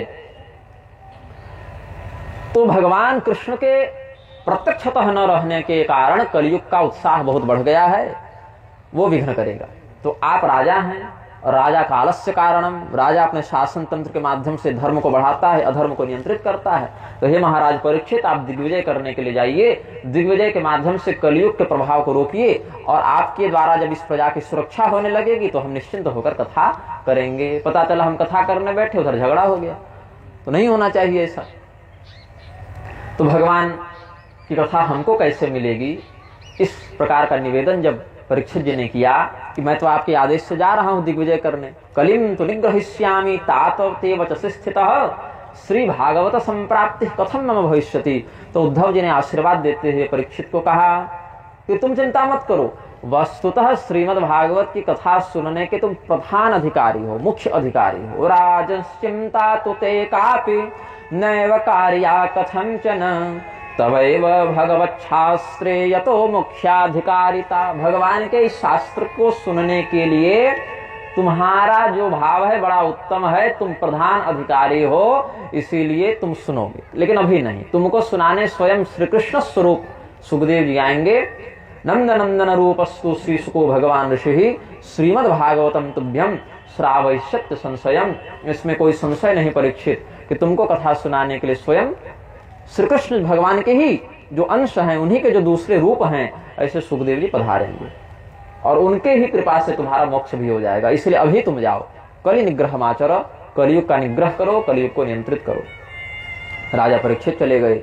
वज्रनाभ को भगवान के कथामृत से आप्लावित किया है उद्धव जी ने। और फिर जब सभी लोगों के हृदय में वो प्रेम जागृत हुआ तो लोगों ने वो सारी बातों का दर्शन किया जिन रहस्यों को सांडिल्य मुनि ने, उद्धव जी ने, कालिंदी जी ने बताया था। वज्रनाभ भगवान के दाहिने चरण की सेवा कर रहे हैं, ये भी सबने देखा। वज्रस्तु दक्षिणे दृष्ट्वा कृष्ण पाद सरोरुहे। तो भगवान के इस ज्ञानामृत से सबको जो आनंद हुआ, उससे जितने भी और जो गोप गोपिकाएं थे, भगवान के जो परम भक्त थे, जो भगवान के चले जाने पर अपने आप को छिपा लिए थे, अंतर्धान कर लिए थे अपने रूप को, ताकि कलयुग हमें कलुषित न कर दे, प्रभावित न कर दे, इसके लिए सुरक्षा के दृष्टिकोण से जो आज की भाषा में कहें अंडरग्राउंड हो गए थे, तो वो सब अपने अपने स्वरूप को बाहर प्रकाशित किए और भगवान की कथा के माध्यम से फिर ये जो संप्रदायुक्त सद्धर्म व्यवस्था है, संप्रदाय व्यवस्था है, वैष्णवता है, वो पुनः जागृत हुई। वृंदावन में, नंदगांव में, मथुरा में, बरसाना में, जहां जहां भगवान की जो जो लीलाएं हुई थी, वहां पुनः उन देवालयों का, उन कुंडों का व्यवहार होने लगा, उनकी जागृति होने लगी। तो इन सब बातों को सुनकर सूत जी महाराज से ऋषियों ने प्रश्न किया है कि आपने जो कहा कि भगवान और भागवत में भेद नहीं है, दोनों का एक ही स्वरूप है, स्वरूपमेकमेवास्ति सच्चिदानंद लक्षण। परमात्मा के 3 लक्षण प्रधानता से बताए गए, सच्चिदानंद, सत, चित और आनंद। सत मतलब अविनाशी, जो कभी नष्ट नहीं होता है। चित मतलब चेतन स्वरूप, जो जड़ नहीं है, प्रकृति के अंतर्गत नहीं है। आनंद स्वरूप मतलब किसी भी प्रकार के सुख दुखादि कर्म प्रारब्ध में जिसको फंसना नहीं पड़ता। ये 3 लक्षण परमात्मा के होते हैं, सत, चित, आनंद, जोड़कर सच्चिदानंद कह देते हैं। और यही 3 लक्षण भगवत शास्त्र के भी होते हैं। अविनाशी है, चेतन स्वरूपी है, भले पन्ना में अक्षर लिखा दिख रहा है, ये तो जड़ प्रकृति का अंश है, लेकिन तत्व दृष्टि से चेतन स्वरूपी है। यही कारण है कि आत्मा को प्रबुद्ध कर सकता है। जड़ से आत्मा का प्रबोधन नहीं संभव है। जड़ से अगर आत्मा का प्रबोधन संभव होता तो शरीर से ही हो जाता। शरीर से ज्यादा जड़ क्या है, लेकिन नहीं संभव है। और धर्मशास्त्र से हो जाता है, इसलिए धर्मशास्त्रों को चेतन स्वरूप ही बताया गया। इसीलिए जैसी पूजा देवताओं की होती, वैसी पूजा धर्मशास्त्रों की होती। इनको भी परमात्मा शब्द ब्रह्म कहा गया। ये कैसे परमात्मा है, कैसे ब्रह्म है, बोले ये शब्द रूपी ब्रह्म है, इसलिए इनको शब्द ब्रह्म कहा जाता है। इसीलिए देवता और देवता का उपदेश करने वाले ग्रंथ में भेद नहीं है। श्री राम जी और रामायण में भेद नहीं है। शिव पुराण और शिव जी में भेद नहीं है। भागवत और भगवान विष्णु में, कृष्ण में भेद नहीं है। क्यों ये भागवत है, क्यों ये रामायण है, क्यों ये शिव पुराण है या अन्य ग्रंथ है? उन देवताओं के स्वरूप को देखने में हम समर्थ नहीं, उनसे संपर्क करने में समर्थ नहीं, इसीलिए उनकी व्यवस्था को जाने, उनके महात्म्य को जाने और फिर समर्थ बन सके, फिर उनका अनुभव कर सके, इसके लिए विषय बताया गया। तो भागवत क्या है, परिभाषा लोग पूछते हैं। केवल जन्माद्यस्य से लेकर नाम संकीर्तनम यस्य, इतने दूर के श्लोकों की संख्या को हम भागवत कहें क्या? अगर ऐसा है तो जो भगवान ने 4 श्लोकों में भागवत बताई, इसमें तो ये श्लोक नहीं प्राप्त होते। अहमेवा समयवाग्रे, ये सब श्लोक प्राप्त होते हैं। भागवत के 10 लक्षण तो हम बताएंगे कल, अभी भागवत के 4 लक्षण सुन लीजिए। ये कहीं नहीं बताए हैं, आप लोग को भी पहली बार बता रहा हूँ। तो कई बार ऐसा होता है कि पिछली कथाओं में जो नहीं बताए वो आगे की कथा में बता देता हूँ, क्योंकि दुर्भाग्य से कोर्स नहीं पढ़ा हमने, भागवत पढ़ी तो कई बार नवीन भाव जागृत होते हैं, बताते रहते हैं। तो ज्ञान विज्ञान भक्त्यंग चतुष्टय परम वचः माया मर्दन दक्षम च विद्धि भागवतम च तत्। जिसको पढ़ने से, सुनने से, जिसके चिंतन से ज्ञान हो, विज्ञान हो, भक्ति हो और इनका अंग जो है वैराग्य, जो इस समूह का हिस्सा है, वह ये चारों प्राप्त हो। ज्ञान और विज्ञान को अलग अलग क्यों बताए? ज्ञान देखिए किसी भी विषय का हो सकता है। इनको संगीत का ज्ञान है, हमको प्रवचन का ज्ञान है, अन्य लोगों को अन्य विषयों का ज्ञान है। तो संसार की कलाएं भी किसी न किसी ज्ञान का उपदेश करती हैं। किसी को गाड़ी चलाने का ज्ञान है, किसी को हथियार चलाने का ज्ञान है, किसी को चित्रकारी का ज्ञान है, अलग अलग विषयों का ज्ञान होता है। लेकिन ये सब मोक्ष प्रदान करने वाले ज्ञान नहीं है। जो विशिष्ट परमात्मा का बोध कराए वह विज्ञान है। अब आजकल विज्ञान का अनुवाद लोग साइंस कर देते हैं, साइंटिस्ट को वैज्ञानिक कह देते हैं, वो एक कुव्याख्या है। वस्तुतः विज्ञान एक भिन्न शब्द है, साइंस एक भिन्न शब्द है, दोनों को समानांतर नहीं कर सकते हैं। तो संसार का अपरा विद्या का ज्ञान, फिर परा विद्या का विज्ञान, ये दोनों, विज्ञानम ब्रह्म ये भी वेद कहते हैं, विज्ञान ही परमात्मा है। लेकिन आजकल के लोग कहते हैं कि साइंस इज गॉड। गॉड ब्रह्म नहीं है, साइंस विज्ञान नहीं है, धर्म रिलीजन नहीं है। इन शब्दों की व्यापकता जो है, व्याप्ति जो है, वो इस अंग्रेजी अनुवाद से संभव नहीं हो सकती है। तो भगवान का जो विज्ञान है, जो विशिष्ट ज्ञान है, पारलौकिक पराविद्या का है, और जो इस संसार का अपरा विद्यागत ज्ञान है, दोनों हो गए। पुनश्च लोक परलोक दोनों समझ गए, संसार और ब्रह्म दोनों का बोध हो गया, प्रकृति पुरुष दोनों का बोध हो गया, फिर परमात्मा में भक्ति और संसार से वैराग्य। ये चार लक्षण जहां पर दिखें और इन चारों लक्षणों के परिणाम स्वरूप माया का जो मर्दन करने में दक्ष हो, वह धर्मशास्त्र भागवत कहलाता है। और इन्हीं चार लक्षणों को प्रदर्शित करते हुए ज्ञान, विज्ञान, भक्ति और वैराग्य, परिणामतः माया का मर्दन, ये जो लक्षण है, यही दिखाने के लिए भगवान ने 4 श्लोकों में भागवत बताई। ब्रह्मा जी को प्रमाणम तस्य को वेद ह्यनम तस्याक्षरात्मनः ब्रह्मणे हरिणा तद्दिक्चतुश्लोक्या प्रदर्शिता, ये रहस्य है। तो भागवत महापुराण का यही जो चतुश्लोकी कलेवर है, परीक्षित जी को सुखदेव जी कैसे सुनाएंगे, इसको अपनी दिव्य दृष्टि से जानकर वेद व्यास जी ने उसको 18,000 श्लोकों का कर दिया। क्या कलाकारी कर रहे हैं आप, क्यों कर रहे हैं आप, छोड़ दीजिए, कल कीजिएगा। अभी जैसा चल रहा है चलने दीजिए। ये सारी कलाकारी मेरे आने से पहले करें, मुझे भी प्रसन्नता होगी। परीक्षिक्षुक संवादो योसो व्यासेन कीर्तितः ग्रंथोष्टादश साहस्रो योसो भागवताभिरः कलिग्राह गृहीतानां स्वैव परमाश्रयः श्रोतारोथ निरूप्यन्ते श्रीमद् विष्णु कथाश्रयाः। जैसा था वैसे वापस कर सकते हैं आप, बिल्कुल कर दीजिए उसको। वो जैसी चल रही थी व्यवस्था भी चलने दीजिए। इससे क्या होता है, तारतम्य खंडित होता है। तारतम्य खंडित होने से क्रोध होता है, और क्रोध पर विजय प्राप्त करने के लिए मुझे बहुत ऊर्जा लगानी पड़ती है।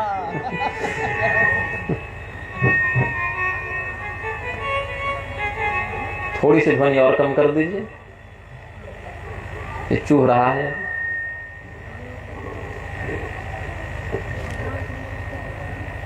नारायण, श्रीमन नारायण,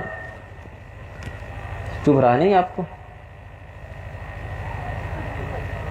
जब मैं बोलना प्रारंभ किया था तो कैसा था, याद है आपको? सेटिंग करके देखिए एक बार, अच्छा लगे तो। कुछ नया उसमें कोड जोड़े हैं क्या भैया? अच्छा चल रहा था, ठीक ही चल रहा है। ये सब चेकिंग कथा से पहले कर लेते तो अनुकूलता रहती है सबको। तो भागवत नामक यह जो ग्रंथ है, जो परीक्षित जी को सुखदेव जी ने सुनाया, उस प्रारूप में, जिस प्रारूप में सुनाने वाले थे, 18,000 श्लोकों में इस ज्ञान को निबद्ध करके वेदव्यास जी ने भागवत के रूप में लिख दिया। बहुत से लोग प्रश्न करते हैं कि सुखदेव जी ने तो बाद में सुनाया, तो वो भागवत कौन सी भागवत थी जो सुखदेव जी को वेदव्यास जी ने पढ़ाया? तो परीक्षित को तो बाद में सुनाया, तो 18,000 श्लोक क्या पढ़ाए वेदव्यास जी ने कि हे सुखदेव जी आप परीक्षित को ऐसा बताएं, ऐसा बताएं, ऐसा बताएं? नहीं, जो मुख्य विषय है, ये 4 लक्षण जो बताया ना, ज्ञान, विज्ञान, भक्ति, वैराग्य, यही 4 लक्षणों वाला जो विषय है वो पढ़ा दिया गया सुखदेव जी को। और इसी 4 लक्षण के भाव को बताने के लिए परीक्षित जी के मन में जैसी जिज्ञासा होती रही, जैसे भाव उठते रहे, जैसी प्रासंगिकता बनती रही, वैसी वैसी कथाओं का, दृष्टांतों का, इतिहास का आश्रय लेकर, कई बार भगवान के अलग अलग अवतारों के माध्यम से, कई बार प्रहलाद, ध्रुव, गजेंद्र, पुरंजन, अजामिल इत्यादि प्रसंगों के माध्यम से, या कई बार राजा परीक्षित ने प्रश्न किया, तब उस प्रश्न का उत्तर देने के भाव से, इसी ज्ञान, विज्ञान, भक्ति, वैराग्य के भाव को पुष्ट करने के लिए सुखदेव जी ने अलग अलग कथाओं का प्रणयन किया है। तो 5 प्रकार के श्रोता और 5 प्रकार के वक्ता अच्छी कोटि और अधम कोटि दोनों में होते हैं। तो हम बताते जा रहे हैं, आप लोग ध्यान से सुनते जाइए। इसमें जो जो अच्छे अच्छे गुण आपके अंदर हो उसको बढ़ाते जाइए, जो जो बुरे बुरी बातें हों उसको घटाते जाइए। तो आप भी अच्छे श्रोता बनेंगे, हम भी अच्छे वक्ता बनेंगे, तो और भी अच्छा फल प्राप्त होगा। प्रवराश्चातको हंस शुको मीनादयस्तथा अवरावृक भूरुंड वृषोष्ट्राद्या प्रकीर्तिता। 4 प्रकार के श्रेष्ठ, ऐसे 5 भी है, 5वां आगे बताया, इस श्लोक में 4 ही बताया। हंस, शुक, मीन, उससे पहले चातक बताया। प्रवराश चातको हंस शुको मीनादयस्तथा। ग्रंथ में क्या वर्णित है? चातक, हंस, शुक और मीन, ये 4 प्रकार के अच्छे वक्ता और श्रोता होते हैं। इसके अलावा भृंग भी होता है एक अच्छा। और अधम में, निम्न कोटि में वृक, भूरुंड, वृष और उष्ट्र, ये 4 प्रकार के अधम वक्ता और श्रोता होते हैं। इसमें एक अंत में खर ये शब्द भी आता है।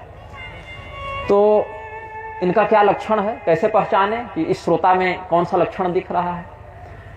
तो कहते हैं जैसे संसार में अन्यत्र जल की उपलब्धता होने के बाद भी चातक पक्षी का हठ होता है कि हम वर्षा से सीधे गिरने वाली बूंद का ही आस्वादन करें, ऐसे कलयुग में ये लक्षण भी अब समाप्त हो गया। ये सब दिव्य चातकों के लक्षण होते थे जो अब साहित्य तक ही सीमित रहे।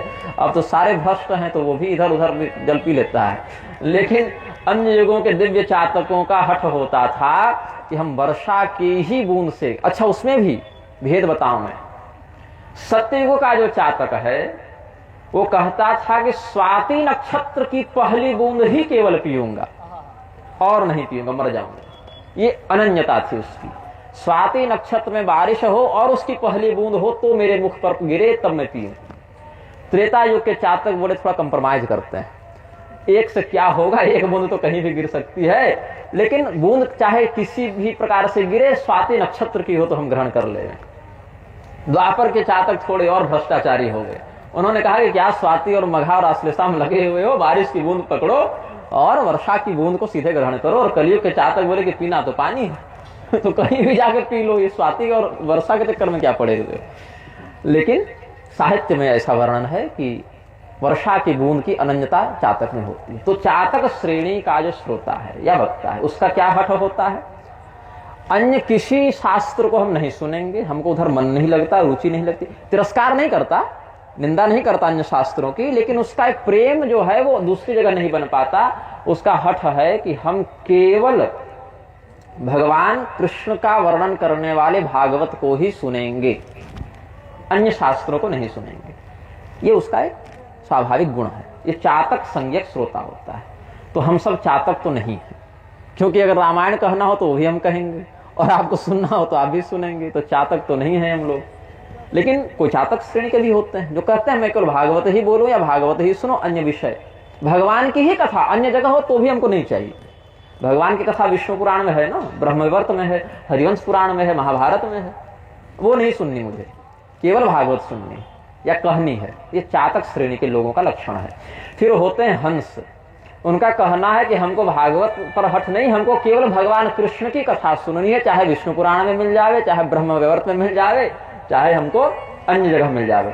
और भागवत में भी जो भगवान कृष्ण के अतिरिक्त विषय है वो नहीं सुनना, केवल भगवान कृष्ण वाला सुनना है। बाकी वामन, नृसिंह, मत्स्य, कूर्म बहुत कुछ है यहाँ, लेकिन वो नहीं सुनना, केवल कृष्ण परक चरित्र सुनना है। तो उसको जहां भी कृष्ण परक चरित्र मिलता है वो सुनता है और वहां से अन्य चरित्रों को निकालता जाता है, तिरस्कार करने के लिए नहीं, बस एक उसका प्रेम है, एक निष्ठा है। तो उसको हंस कहा जाता है। अब कलयुग का हंस भी वो लक्षण नहीं दिखाता, लेकिन जो मान सरोवर के दिव्य हंस होते थे उनमें यह लक्षण था कि दूध और पानी को मिलाकर दे दें तो जल का परित्याग कर दें और दूध का आस्वादन कर लें, नीर क्षीर विवेक होता था, दिव्य गुण था। तो वही क्षीर ग्रहण कर लो और नीर का विसर्जन कर दो। अन्य शास्त्रों में भी जहां अन्य बातें हैं उनका विसर्जन करके केवल भगवान की कथा सुनो। या भागवत में भी जो अन्य विषय कुछ हैं, अन्य चरित्र, उनको जैसे राजाओं का भी वंशानुगत वर्णन है वो सब छोड़ दो, केवल भगवान की कथा वाले भाग पर निष्ठा रखो। तो वो भी एक प्रकार के श्रोता वक्ता होते हैं। ये हंस हो गया। और फिर सुख संज्ञा के लक्षण है। वो क्या करता है? बहुत ध्यान से सुनता है, सुनने के बाद याद करता है, और अधिकारियों के समक्ष फिर उसका व्याख्यान भी करता है। जैसे तोते के सामने आप कुछ बोलें तो ध्यान से सुनेगा, सुनकर याद करेगा, फिर बार बार दोहराएगा। वैसे ही तोता जो है उसका लक्षण इस वक्ता श्रोता में दिखता है। कहीं बढ़िया सुन लिया, सुन के याद कर लिया, फिर उसका बारंबार व्याख्यान करता है उचित शैली में। फिर एक मीन संज्ञक श्रोता वर्णित है, जो कुछ मतलब कथा मात्र का जीवी ना, उसी लक्षण को चरितार्थ करता है। जैसे मछली को पानी से निकाल दीजिए तो तड़प के मर जावे, सही समय पर पुनः जल में न डाला जावे तो मर जाए वो मत्स्य। ऐसे ही मछली, मत्स्य, मीन इस लक्षण को दिखाने वाले श्रोता को भागवत न मिले तो मर जाए वो, तड़प जाए वो। इस अनन्यता की संसिद्धि उसको होती, ये भी बड़ा दुर्लभ है। फिर एक भृंग होता है। भृंग क्या करता है, जैसे भौरा अलग अलग फूलों में जाकर पराग का आस्वादन करता है और फिर उसको एक जगह जमा करता है और जमा करके उसकी मधुरता को और बढ़ा देता है। हंस तो सब जगह से दूध ले लिया, लेकिन वो दूध का पान स्वयं कर दिया, दूसरे को बताया नहीं। वो अन्य शास्त्रों से भी भगवान का चरित्र सुन लिया हंस वाला श्रोता, लेकिन किसी को बताया नहीं, अपना ही केवल आनंद किया। लेकिन इसने क्या किया, इसने परागों से संग्रह करके मधु बनाया जो पराग से अधिक मीठा है। तो सभी धर्मशास्त्रों में भगवान के चरित्र को सुना, समझा, फिर उसको ऐसे सजाया, ऐसे बनाया कि अलग अलग पढ़ने में मजा ना आवे। अब फूल चाटने से मीठा थोड़ी लगता, लेकिन मधु चाटने से तो लगता है। ऐसे प्रारूप में उसकी माधुर्य को बढ़ाया और भगवत रूप हो गया। अब ताली तो बजा दी, अब अधम वाला सुनिए क्योंकि वो ज्यादा महत्वपूर्ण है। तो पहला क्या है, भेड़िया, जिसको वृक कहते हैं। वृक का क्या लक्षण है, जहां पर हिरण बहुत ध्यान से कथा सुन रहे हों और बहुत आनंद से सुन रहे हों, वहां पर भेड़िया हल्ला करने लगे। तो हिरण के समान जैसे घास चरता है हिरण, वैसे जो श्रोतागण ध्यान से कथा सुने और घास चरते हुए हिरण के झुंड में भेड़िया चिल्लावे तो हिरण भाग जाए। वैसे कथा के मध्य कोई स्वर करे तो श्रोताओं को बाधा हो, तो उसको भेड़िया कहते हैं। और दूसरा होता है, अच्छा इसमें बता दूं, आपको नहीं कह रहा क्योंकि फिर आप कहेंगे कि माइक बंद करवा दिए थे, तो स्पष्ट कर देता।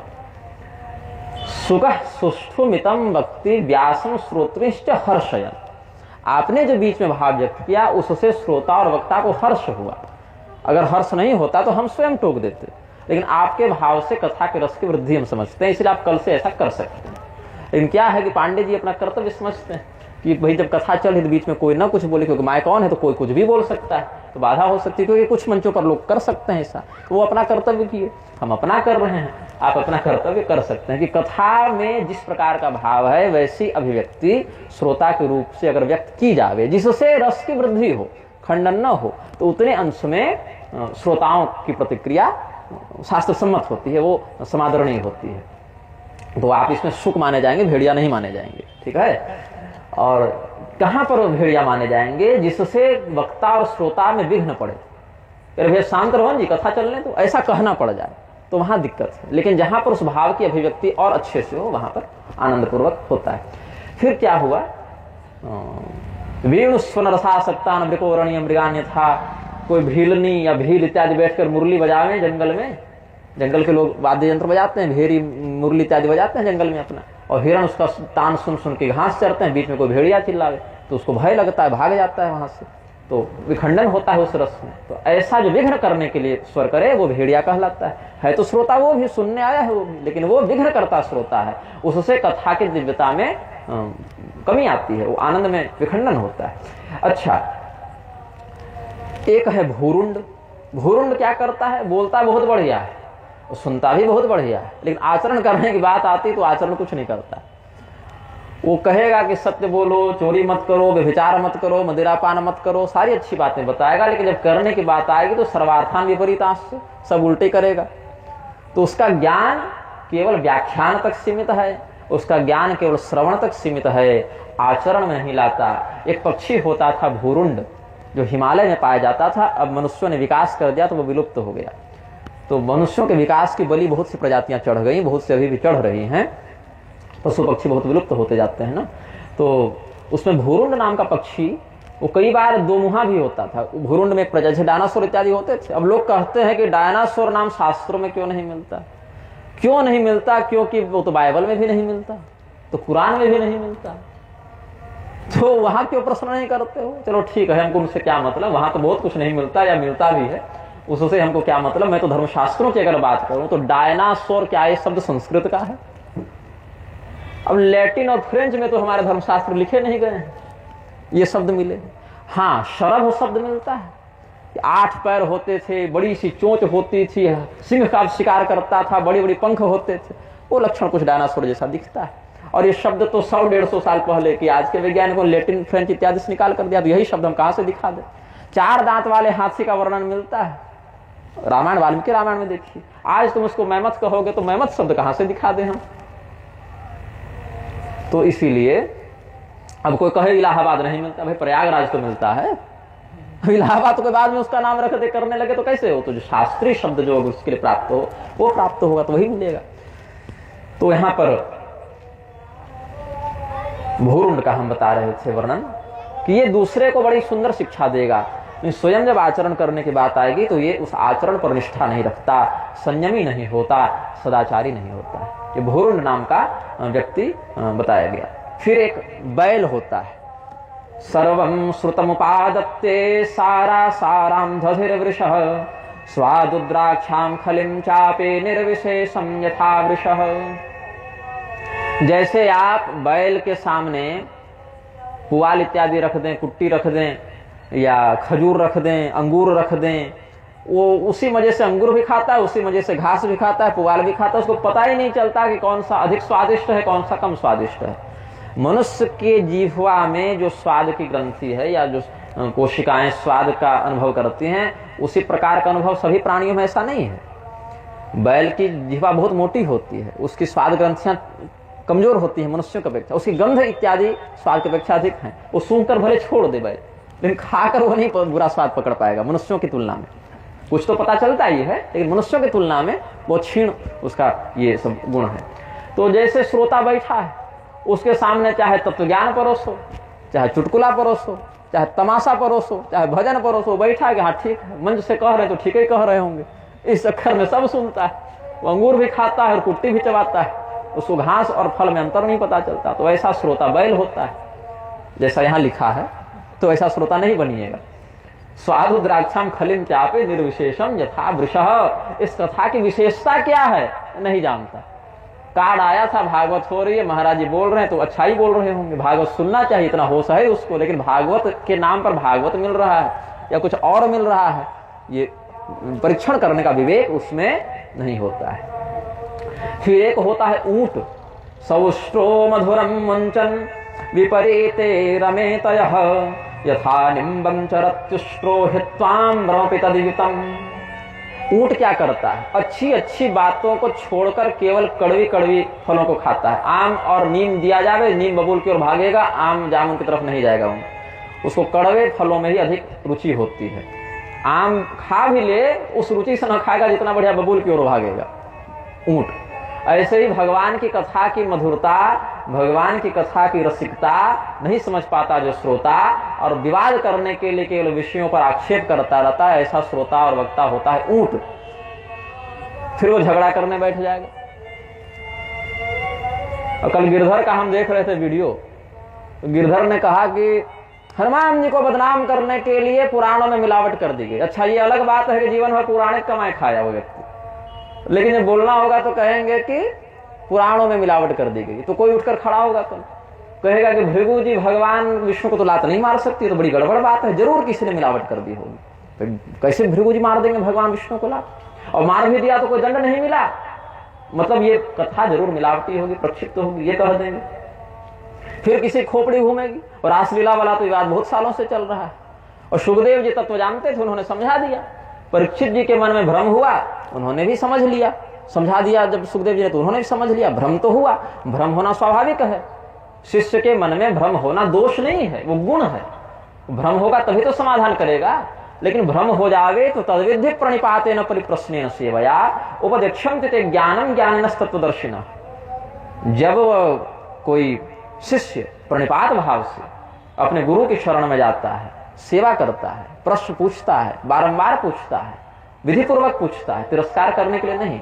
तब तत्वदर्शी गुरु उसको तत्व का ज्ञान दे देते हैं, इससे उसका कल्याण होता है। तो गुरु के ऊपर बहुत बड़ा दायित्व है शिष्य के भ्रम का निवारण करना। तो शिष्य के मन में भ्रम हो रहा है तो ये दोष नहीं है, ये गुण है। दोष कब बनता है? जब ये भ्रम को पाले रहे या भ्रम के निवारण के लिए प्रयास न करे, और भ्रम के निवारण के लिए प्रश्न भी करे तो तिरस्कार पूर्वक करे या आक्षेप बुद्धि से करे, तब दोष हो जाता है। भ्रम तो सबको होता है, हमको भी होगा, आपको भी होगा, देवताओं को हुआ, ऋषियों को हुआ। उन्होंने पूछा कि इस कथा के पीछे क्या कारण? गरुड़ जी को भ्रम नहीं हुआ था? अरे ये भगवान है, साक्षात परमात्मा है, तो रावण के द्वारा नागपाश से कैसे बांध दिए गए? हमको जाना पड़ा भगवान की रक्षा करने के लिए। रावण युद्ध अजान कियो तब नाग की फांस सवै सिर डारो। कैसे डारो? भगवान से जो बंधन को काटने वाले भगवान है, वो नागपाश से कैसे बंधे? तो गरुड़ जी अगर अपने आप को सबसे प्रामाणिक जगत गुरु मानते तो कहते कथे प्रक्षिप्त है, घटना नकली है। लेकिन ऐसा नहीं किया उन्होंने, विधिपूर्वक प्रश्न किया। पहले शिव जी से किया, शिव जी बोले उतना समय नहीं है, तुम काघभुसुंडी जी के पास जाओ, खगई जाने खग की भाषा। तो गरुड़ जी का प्रश्न फिर काघभुसुंडी जी ने सुना, समाधान कर दिया। अब कोई कह दे कि कथा ही नकली है, प्रक्षिप्त है। इसीलिए मेरी कथा सुनने बैठिए तो प्रक्षिप्तवाद वाली बीमारी दूर फेंक कर आइए, और नहीं तो मत आइए, क्योंकि फिर कदम कदम पर भ्रम होगा। करपात्री स्वामी जी के पास गए थे काशी वाले कि ये रासलीला वाला प्रकरण बड़ा गड़बड़ लगता है महाराज जी, ये जरूर किसी ने बाद में मिलावट कर दी होगी, इसको निकाल देते हैं। वाह, अरे भैया तुम मूर्ख हो, तुमको समझ में नहीं आ रहा है, तो अपनी प्रज्ञा बढ़ाओ, अपनी भक्ति बढ़ाओ, अपना ज्ञान बढ़ाओ। लेकिन क्या है, लोगों को इतना आत्मविश्वास हो गया कि हम जो कह दें वही सही है, सबसे प्रामाणिक गुरु तो हम हैं। और हम इतने बड़े प्रामाणिक हो गए कि हम चाहें तो वेदव्यास जी तक को गलत कह दें। अच्छा, किसने मिलावट कर दी पुराणों में? कोई अता पता नहीं। कभी कहें अंग्रेजों ने कर दी, कभी कहें मुगलों ने कर दी, कभी कहें बौद्धों ने कर दी, कभी कहें जैनियों ने कर दी। भैया क्या नाम था उसका? कोई अता पता नहीं। तो पूरे भारत में जितने गुरुकुल थे और जितने भागवत की पोथियां थी, सब में मिलावट कर दी क्या? किसी एक पोथी में की होगी। और मिलावट कर दी तुमको अभी पता चला 400 वर्ष के बाद, बीच के कोई विद्वान न पकड़ सके, तो तुमको कैसे पता चला? देवताओं ने आकर बताया तुमको कि तुम्हारे पास उस समय से पहले की कोई बिना मिलावट की प्रति हाथ लग गई, तो वही प्रति दिखा दो कि इस पांडुलिपि में देखो ये असली बात लिखी है, तुम मिलावट वाले भागवत बांच रहे हो। ये भी नहीं करना है किसी को। तो हनुमान जी को बदनाम करने के लिए कोई कथा नहीं जोड़ी गई, कृष्ण भगवान को बदनाम करने के लिए कोई कथा नहीं जोड़ी गई। बदनामी तो वही नहीं, अन्यथा बदनामी की बात तो वही हो जाएगी ना कि राम जी कैसे भगवान थे जो सोने का हिरण मारने चले गए और पीछे से रावण सीता हरण करके ले गया। हो गई बदनामी। जिसको बदनामी दिखाने कहीं भी कर लेगा। राजा दशरथ की बदनामी हो गई कि पत्नी के बहकावे में बेटे को जंगल भेज दिया, अपने भी मर गए। बदनामी देखने की दृष्टि होगी तो कहीं भी बदनामी दिखने लग जाएगी। फिर भगवान इतने ही बड़े भगवान थे कृष्ण जी, तो काहे रातों रात भाग गए मथुरा छोड़कर? हो गए नास्तिक। नास्तिक बनने के लिए पीएचडी करनी पड़ती है क्या? थेथड़ी करनी पड़ती? हो गए नास्तिक। भगवान की कथा जो है वो माया से दूर जाने के लिए, और अगर माया के प्रभाव में आप आ गए तो कथा की एक पंक्ति से आगे नहीं बढ़ पाएंगे, जन्माद्यस्य में फंसकर जीवन भर रह जाएंगे, लेकिन उसके आगे नहीं पकड़ पाएंगे, अर्थ नहीं लग पाएगा। इसीलिए भगवान ने स्पष्ट निर्देश दिया है, मेरी कथा उसको मत सुनाना जिसने जीवन में तपस्या नहीं की हो, जिसने जीवन में भक्ति का आचरण नहीं किया, उनको धंसेगा नहीं। इदम ते ना तपस्काय ना भक्ताय कदाचन। अभी अनुरुद्धाचार्य गए थे ना सल्लू मियाँ को देने वो गीता बिग बॉस में, अनुरुद्धाचार्य था जी। क्या जरूरी है? भगवान अनुरुद्धाचार्य के लिए गीता बोले थे क्या कि सलमान खान के लिए गीता बोले थे? अर्जुन के लिए बोले थे। अर्जुन को क्यों दिए? अनन्य भक्त हो अर्जुन तुम हमारे, इसीलिए दे रहा हूं। उस ज्ञान को दे रहा हूं जो लुप्त हो गया था, उसको वहां से फाइल निकाल के बता रहा हूं अभिलेखागार से। और निर्देश दिया सबको मत बांटना। अभी कोई मोटरसाइकिल से आ रहा है, लोग शंका लगी, सड़क किनारे लोग शंका किया, खड़े खड़े पैंट पहन के, फिर बाइक पर चढ़ा, हेलमेट लगाया, गुटखा फाड़ के खाया, तब तक इस्कॉन वाले पहुंच गए, लो भैया गीता। तो क्या गीता पढ़ेगा? क्या गीता समझेगा? करते हैं कि नहीं बांटने वाले गीता वाले? आप गीता का प्रचार कर रहे हैं तो गीता के वास्तविक अर्थ को प्रकाशित करने वाली परंपरा से प्रचार कीजिए। गीता की पुस्तक घर घर हो जाने से व्यक्ति गीता का अधिकारी नहीं हो जाता। तद्विधि प्रणिपातेन परिप्रश्नेन सेवया, इस विधि से जानो। और गीता किसको दो? भागवत किसको दो? रामायण किसको दो? जो तपस्या पूर्वक आचरण करता। तपस्या का अर्थ ये नहीं कह रहा कि माथा नीचे पैर ऊपर करके 24 घंटा बिता दो, ये नहीं।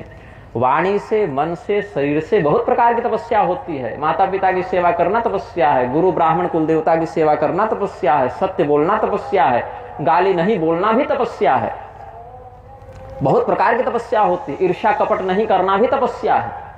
प्रतिदिन स्नान करना भी तपस्या ही है।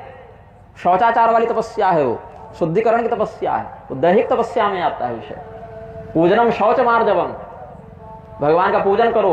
शौच का अर्थ केवल मलमूत्र का परित्याग करना नहीं होता। शौच शब्द पवित्रता का वाचक है। स्नान करना भी शौचाचार का ही अंग है। वो तो शौचालय शब्द लगा दिया कि चलो मलमूत्र का परित्याग करना है, वो नहीं शौच का अर्थ। शौच का अर्थ है पवित्र होना, अंतः शुद्धि बाह्य शुद्धि, अंतः शौच बाह्य शौच, मतलब शुद्ध हो रहे हैं। सुचिता शब्द है ना, सुचिता पवित्रता, सुचिता से ही शौच शब्द बना है। तो जो व्यक्ति तपस्वी नहीं है उसको भगवान की कथा नहीं सुनानी चाहिए।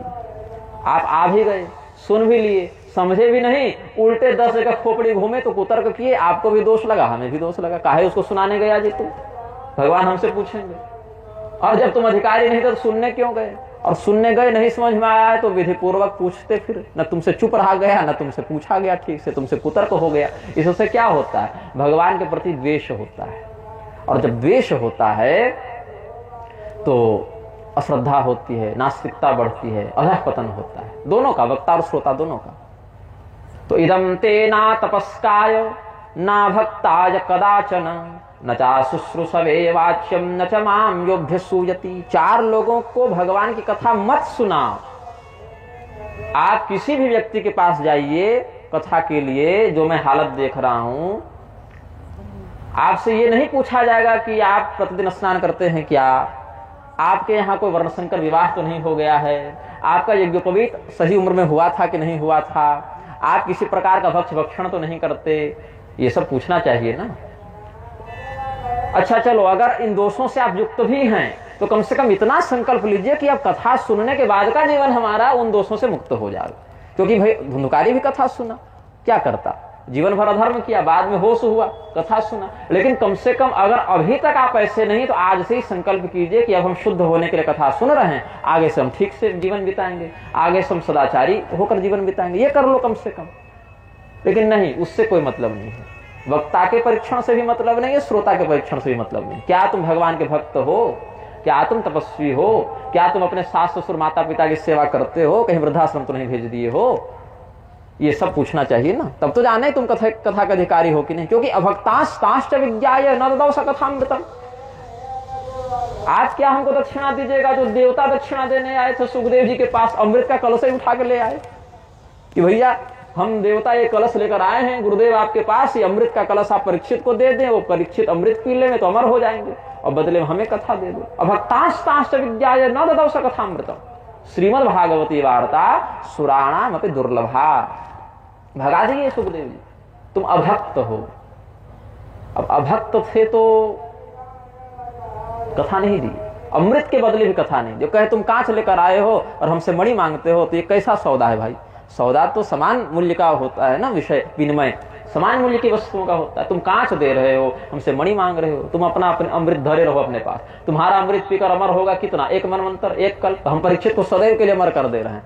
वह अमृतत्व देंगे जो तुम्हें भी दुर्लभ है, अमृतत्व का पद ही दे देंगे उसको हम, बिना अमृत चखाए, कथामृत के माध्यम से। तो जो व्यक्ति भक्त नहीं है, तपस्वी नहीं है, उसको कथा नहीं सुननी चाहिए, सुनानी भी नहीं चाहिए।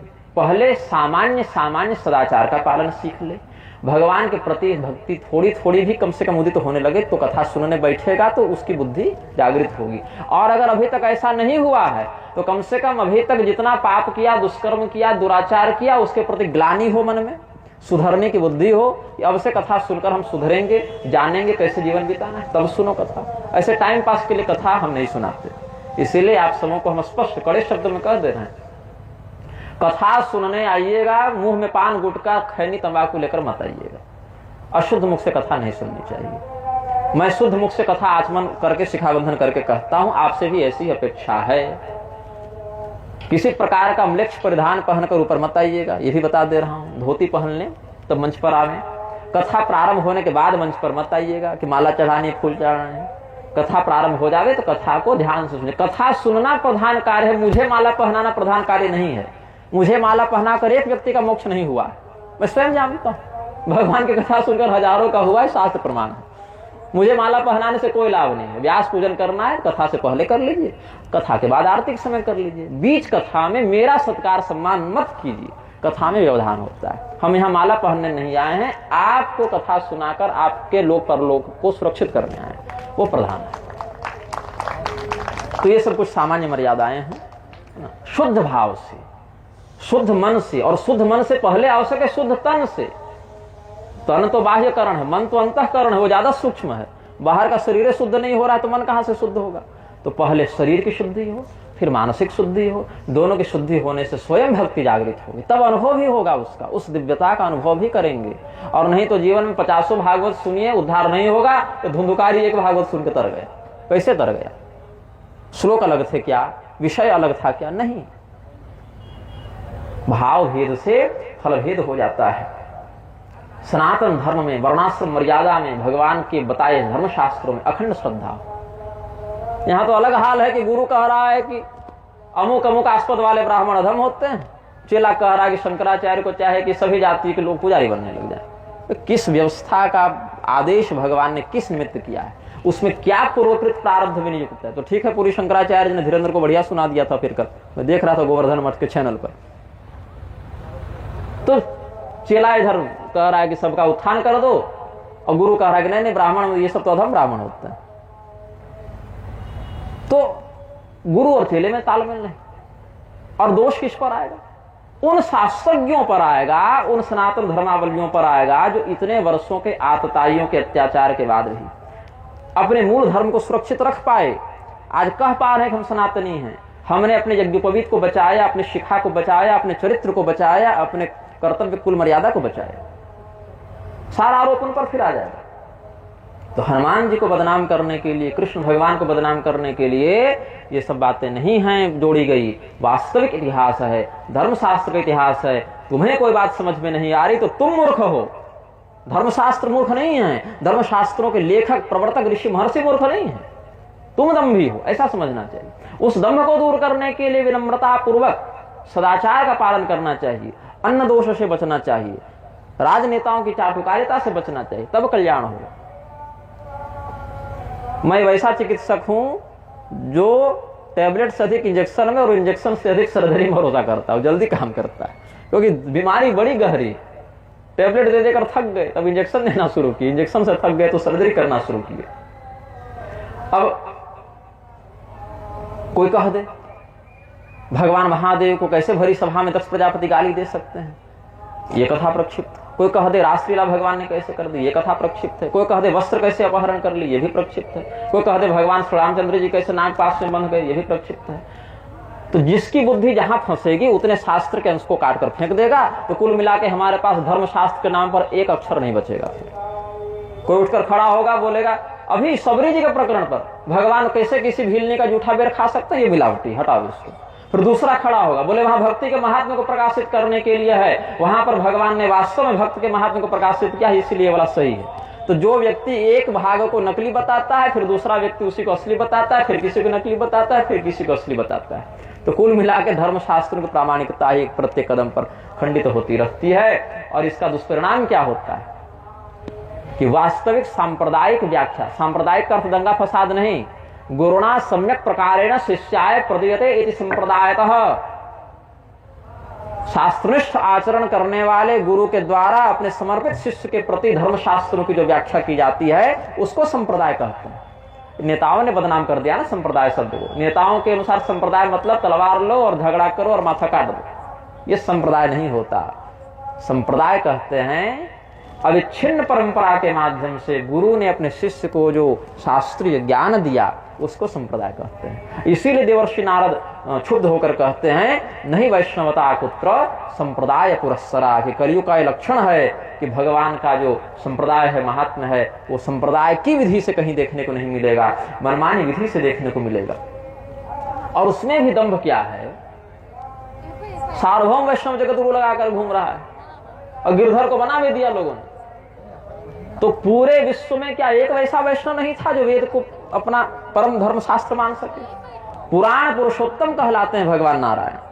पद्म पुराण इत्यादि में देखिए कि 18 पुराण भगवान के शरीर के अंग हैं और वहां से किसी भी धर्मशास्त्रीय अंश को निकालना भगवान की हत्या करने के समान है। जैसे आपकी अंगुली काट कर अलग कर दें, कान आंख काट कर अलग कर दें तो दर्द होगा ना, पीड़ा होगी। 18 पुराण भगवान के शरीर हैं, कोई हाथ है, कोई पैर है, कोई हृदय है, कोई नेत्र है, कोई कमर है, अलग अलग अंग हैं। उनमें से किसी भी पुराण के किसी भी अंश को अपनी नासमझी के कारण अगर कोई प्रक्षिप्त बोलता है या बुलवाता है, वो भगवान विष्णु की हत्या कर रहा है। विष्णु की हत्या करने वाला विष्णु हत्यारा कहलाता है ना, वैष्णव थोड़ी कहलाता है। शब्द ब्रह्म की हत्या करने वाला ब्रह्म हत्यारा कहलाता है, जगत गुरु थोड़ी कहलाता है। वेद मंत्र जो शब्द ब्रह्म है उनको बदलने की बात तो रावण तक ने नहीं की थी। रावण भी वेद का विरोध भले करे, अच्छा स्वयं वेद पाठी था, बहुत बड़ा निर्लज्ज, अपने घर में रोज वेद पढ़ता था। आप देखिए जब रावण मरा है, जीते जी कोई किसी की चापलूसी कर सकता है, रावण की चापलूसी कर सकता है कोई जीते जी। रावण मर गया तब कैसे चापलूसी? लेकिन विभीषण जी ने रावण के मरने पर कहा ये अग्निहोत्री वेदांत में निष्णात ये रावण मर गया, प्रभु हम इसका अंतिम संस्कार करना चाहते हैं। भगवान बोले बिल्कुल करो।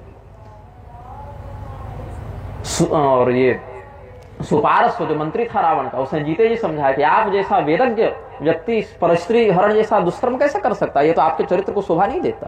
इसलिए हे महाराज, आप वेद की मर्यादा को जानते हैं, इसे जानते हुए ऐसा धर्म नहीं कीजिए। अनजाने में कोई करेगा तो उसको कम दोष लगता है, जानबूझ कर कोई अधर्म करेगा, यह जानकर कि यह गलत है फिर भी करेगा, उसको अधिक दंड मिलता है। तो स्वयं तो वेद पढ़ा था, जानता था, लेकिन दूसरा पढ़े तो तेहि बहुविधि त्रासहि देश निकासहि जो कह वेद पुराना, ऐसा निर्लज था रावण। लेकिन वेद मंत्रों को बदलने की बात उसने नहीं की, लेकिन गिरधर ने कर दी, धीरेन्द्र ने कर दी कि द्यौः शांति को बदल के द्यौः क्रांति कर दो। ये कैसी हनुमान जी की कृपा है भाई? तो हनुमान जी को बदनाम धर्मशास्त्र नहीं कर रहे, वो तो वास्तविक रहस्य बता रहे हैं। बदनाम तुम कर रहे हो वर्णाश्रम का विरोध करके, बदनाम तुम कर रहे हो शब्द ब्रह्म की हत्या करके। उस पर भी दम्भ है कि हम अमुक को शंकराचार्य नहीं मानते, अमुक को मानते हैं, सारी राजनीति।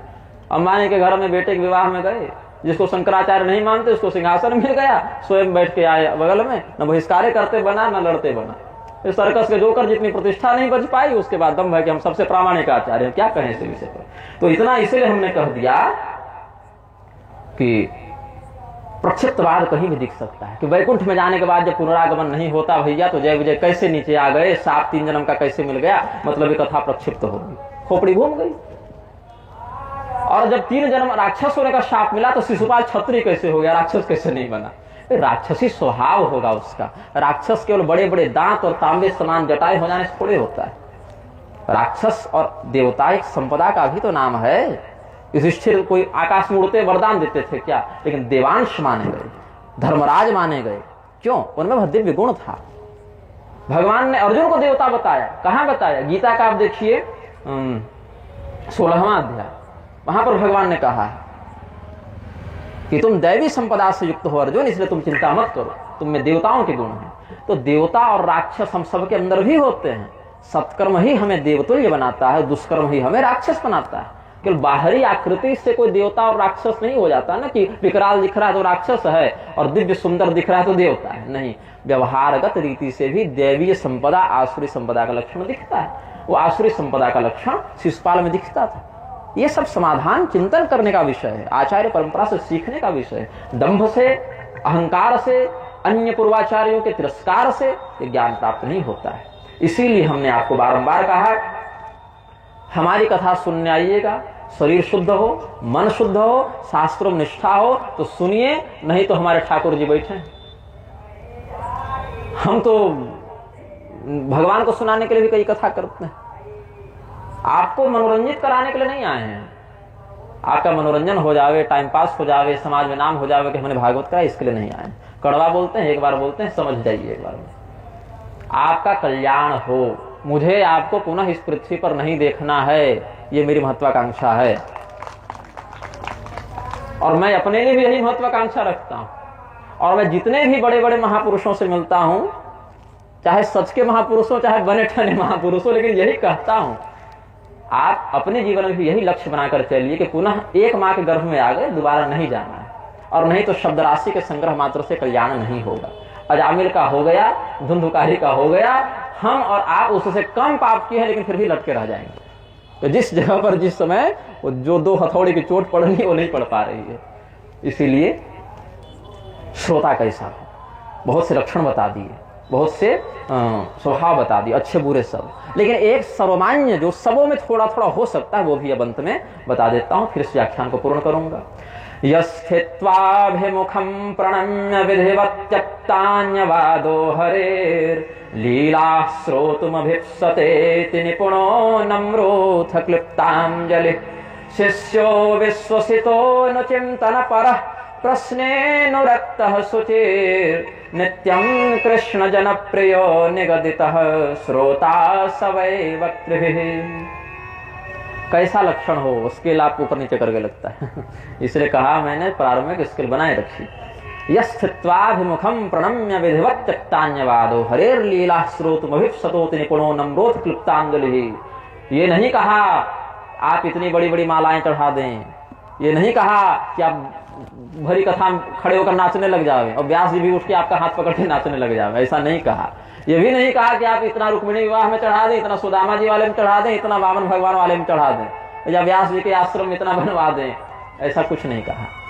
सामने बैठे, हाथ जुड़े रहें, जब तक जुड़ सकते हैं जुड़े, ना जुड़ सके तो हृदय से नम्रता का भाव हो, क्योंकि भाई दर्द भी दे सकता है ना, 4 घंटा 5 घंटा 6 घंटा बैठे ऐसे तो दर्द हो सकता है।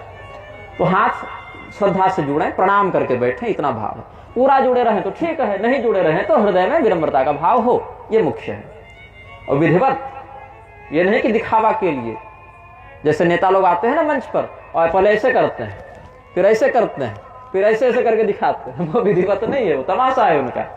और आपको अभी हाथ जोड़ दिया, आप उनके बंगले पर जावे तो मिलेंगे भी नहीं, भले यहाँ आपके सामने हाथ जोड़ दिया, तो ये विधिवत नहीं हुआ ना। विधिवत का अर्थ है हृदय से प्रणाम, बाहर से तो उसकी अभिव्यक्ति हो रही है, लेकिन प्रणाम तो हृदय से होता है। और अन्य विषयों की वार्ता बीच में नहीं करनी है। अब जैसे कुछ महिलाएं हैं, समय देरी हो रही है, घर में भोजन भी बनाना है, तो चर्चा करेंगे कि ऐसा है कि मैं भोजन बनाने जा रही हूं, तब तक तुम कथा सुनो, फिर मैं आऊंगी, फिर तुम जाकर काम करना, इतना चलेगा। क्योंकि आप लोग सब विरक्त नहीं है, आप लोग सब गृहस्थ हैं, तो अपने कर्तव्य को निभाने के लिए जितनी बातचीत कथा के बीच में, ये भी जोर से नहीं, आपस में कि ठीक है मैं 2 घंटे तो कथा सुन लिया, थोड़ा घर का काम देखकर आती हूँ, क्योंकि उतरेंगे मंच से तो फिर भोजन भी देना पड़ेगा, कथा सुनकर बाकी लोग आएंगे। तो ये नारी धर्म का निर्वहन हो गया। कोई दूसरे श्रोता आ रहे हैं, उनको स्टेशन रिसीव करने जाना है, तो कोई व्यक्ति वहां भी जाएगा, तो वहां सहयोग करना पड़ेगा, तो बोल कर जाएगा कि आप पिताजी कथा सुनिए, मैं उनको लेकर आता हूं, इतना चलेगा। क्योंकि आप गृहस्थ है, आपको समाज में कर्तव्य भी निभाना है, लेकिन उससे कथा में विघ्न ना पड़े। और अगर ऐसा कोई सहयोगी भाव नहीं है, कर्तव्य परायण भाव नहीं है, तो अन्य किसी प्रकार की बात की कथा के बीच में नहीं हो। कान आंख दिमाग सब केवल कथा में लगे रहें, प्रत्येक अंग केवल कथा में लगे रहें। और शिष्यो विश्वसितो अनुचिंतन पर, शिष्य मतलब ये नहीं जो दीक्षा ले लिया, जो गुरु मंत्र ले लिया फिर ऐसा भागा चेला कि न गुरु को कभी याद किया, और गुरु जी भी ऐसे अहंकारी के चेला मिलने भी गए, भागो यहाँ से, तुम्हारा ऐसा 1 लाख चेला है।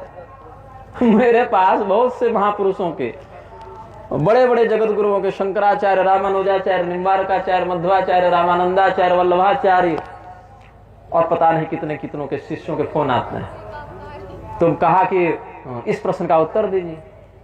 हमने कहा भाई आप किनके शिष्य हैं? तो मैं अमुक शंकराचार्य जी का शिष्य हूं। तो क्या वो मर गए? तो नहीं भैया वो तो जिंदा है, आप ऐसा क्यों कर रहे हैं? तो जाओ उनके पास, जीवित हैं आपके गुरु जी। क्या वो अज्ञानी है? नहीं, बड़े ज्ञानी है हमारे गुरु जी। तो उनके ज्ञान का क्या लाभ ले रहे हो तुम?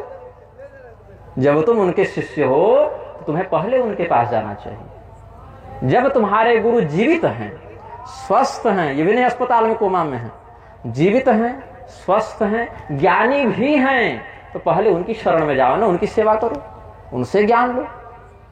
और अगर तुम्हारे गुरुजी उस विद्या को देने में असमर्थ हो जावे, या फिर वो कह दें कि तुम निग्रहाचार्य के पास जाओ, या फिर वो इस विषय में अपनी अनभिज्ञता प्रदर्शित करें, या तुम्हें ऐसा लगे कि हाँ गुरुजी हमारे प्रश्न का उत्तर जो दिए वो हमें समझ में नहीं आया, या हम संतुष्ट नहीं हुए, इतने के बाद मेरे पास आओ। लेकिन गुरुजी के पास नहीं जाएंगे तो गुरुजी नहीं ना है, वो जगत गुरुजी है, वो मिलेंगे नहीं, उनके परिकर मिलने नहीं देंगे, बात नहीं करने देंगे, पूछने नहीं देंगे। और अगर आप अभी डोनेशन देने जाए कि मैं 1-2 लाख 10 लाख आश्रम में देना चाहता हूं, तो बिल्कुल आइए। पूछने आएंगे तो फिर मत आइए। शिष्य तभी तक शिष्य है जब तक बढ़िया चंदा दे रहा है। जहां शिष्य 2-4 ग्रंथ लेकर आ जाए कि गुरुजी हमको पढ़ा दीजिए, तो गुरुजी कहेंगे समय नहीं है। तो मैं भी शिष्य नहीं बनाता हूं, क्योंकि मेरे पास सच में समय नहीं है, क्योंकि बाकियों के शिष्य संभालते संभालते हमारा दिन कट रहा है, तो मैं अपने क्या शिष्य बनाऊं। मैं कहता हूं भाई ये सार्वजनिक व्याख्यानों के माध्यम से जो मिलता जा रहा है उसी से कुछ ग्रहण करते जाओ। भाई एक एक को मैं बैठकर कैसे पढ़ाऊं, मेरे पास तो आश्रम है नहीं, मैं तो भटकती आत्मा हूं ना, घूमता फिरता साधु हूं, मैं कहीं रहता नहीं एक जगह स्थिर, तो मैं कहां तुमको बैठकर पढ़ाऊं, क्या खिलाऊं, कैसे रहूं। इसीलिए सार्वजनिक माध्यम से जो हम बोलते जा रहे हैं शास्त्रों के श्लोक और उनके तात्पर्य, उसी को तुम समझ लो कि मैं पढ़ा रहा हूं, वहीं से ग्रहण करो। ये हमने एक व्यवस्था बताई। ये शिष्य कौन है? अनुशासित जो हो, शास्त्र के अनुसार जो चले, गुरु के आदेश के अनुसार जो चले। और गुरु का आदेश कैसा? तो धर्म सम्मत आदेश। अब गुरु जी कहे कि हमारा चिलम तैयार कर दो, तो गुरु कहे कि भैया आप ऐसा मत कीजिए गुरु जी। ये नहीं कि गुरु जी एक हमू तैयार कर लें का, तब लगे गुरु और लगे चेला, लगे भो कटेरो, तो दोनों गुरु चेला अपना टंगे हुए हैं नशे में। ऐसा नहीं होना चाहिए। चेला तो गोरखनाथ जी हुए ना, गोरक्षनाथ जी महाराज की जाग मच्छिंद्र गोरख आया कहे, मच्छिंद्रनाथ जी को भी माया से मुक्त कर दिया उन्होंने। शिष्य तो ऐसा हो जो गुरु को उद्धार कर दे। हर व्यक्ति चाहता है कि हम विजयी हों, लेकिन दो जगह वो हारना पसंद करता है, एक अपने पुत्र के सामने, एक अपने शिष्य के सामने।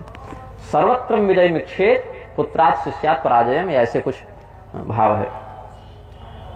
अपने पुत्र से अगर आप हारते हैं कि मेरा पुत्र हमसे भी अधिक आगे बढ़ा, हारने का अर्थ नहीं कि बेटा लाठी लेकर खड़ा हो गया कि बच्चन बहुत पीटा था ना, तू बूढ़ा हो गया अब तुझे मैं पीटूंगा, ऐसा नहीं हारना है। योग्यता में, सफलता में, सद्गुणों में जिसका पुत्र अपने पिता से आगे निकल जाए, तो वहां पिता तो हार गया। ज्ञान में, तपस्या में, सदाचरण में चेला आगे निकल गया तो गुरु जी हार गए। तो वहां गुरु और पिता को प्रसन्नता होती है कि मेरा पुत्र, मेरा शिष्य हमसे भी बढ़कर निकला, ये उनको प्रसन्नता होती है। तो यहां पर उल्टा है। हरई शिष्य धन शोक न हरई। शिष्य का पैसा तो चाहिए, शिष्य का संकट नहीं चाहिए। क्या कहेंगे कि गुरव बहवः सन्ति शिष्य वित्तापहारकाः तमेकम दुर्लभम मन्ये शिष्य चिंतापहारकः। भगवान महादेव कहते हैं इस संसार में बहुत से ऐसे गुरु हैं जो शिष्य के वित्त का हरण करना जानते हैं, चाहते हैं, लेकिन शिष्य की चिंता का हरण करना पसंद नहीं करते। तो शिष्य अनुशासित व्यक्ति को कहते हैं। अर्जुन को गीता तब तक नहीं मिली जब तक वो भगवान के रिश्तेदार थे या मित्र थे या रथी और सारथी का संबंध था। जब कहे शिष्यस्तेहम साधिमाम ताम प्रपन्नम, मैं आपका शिष्य हूं, शरणागत हूं, आप मेरे कल्याण का मार्ग निश्चित करके बताइए, तब भगवान फिर शुरू हो गए।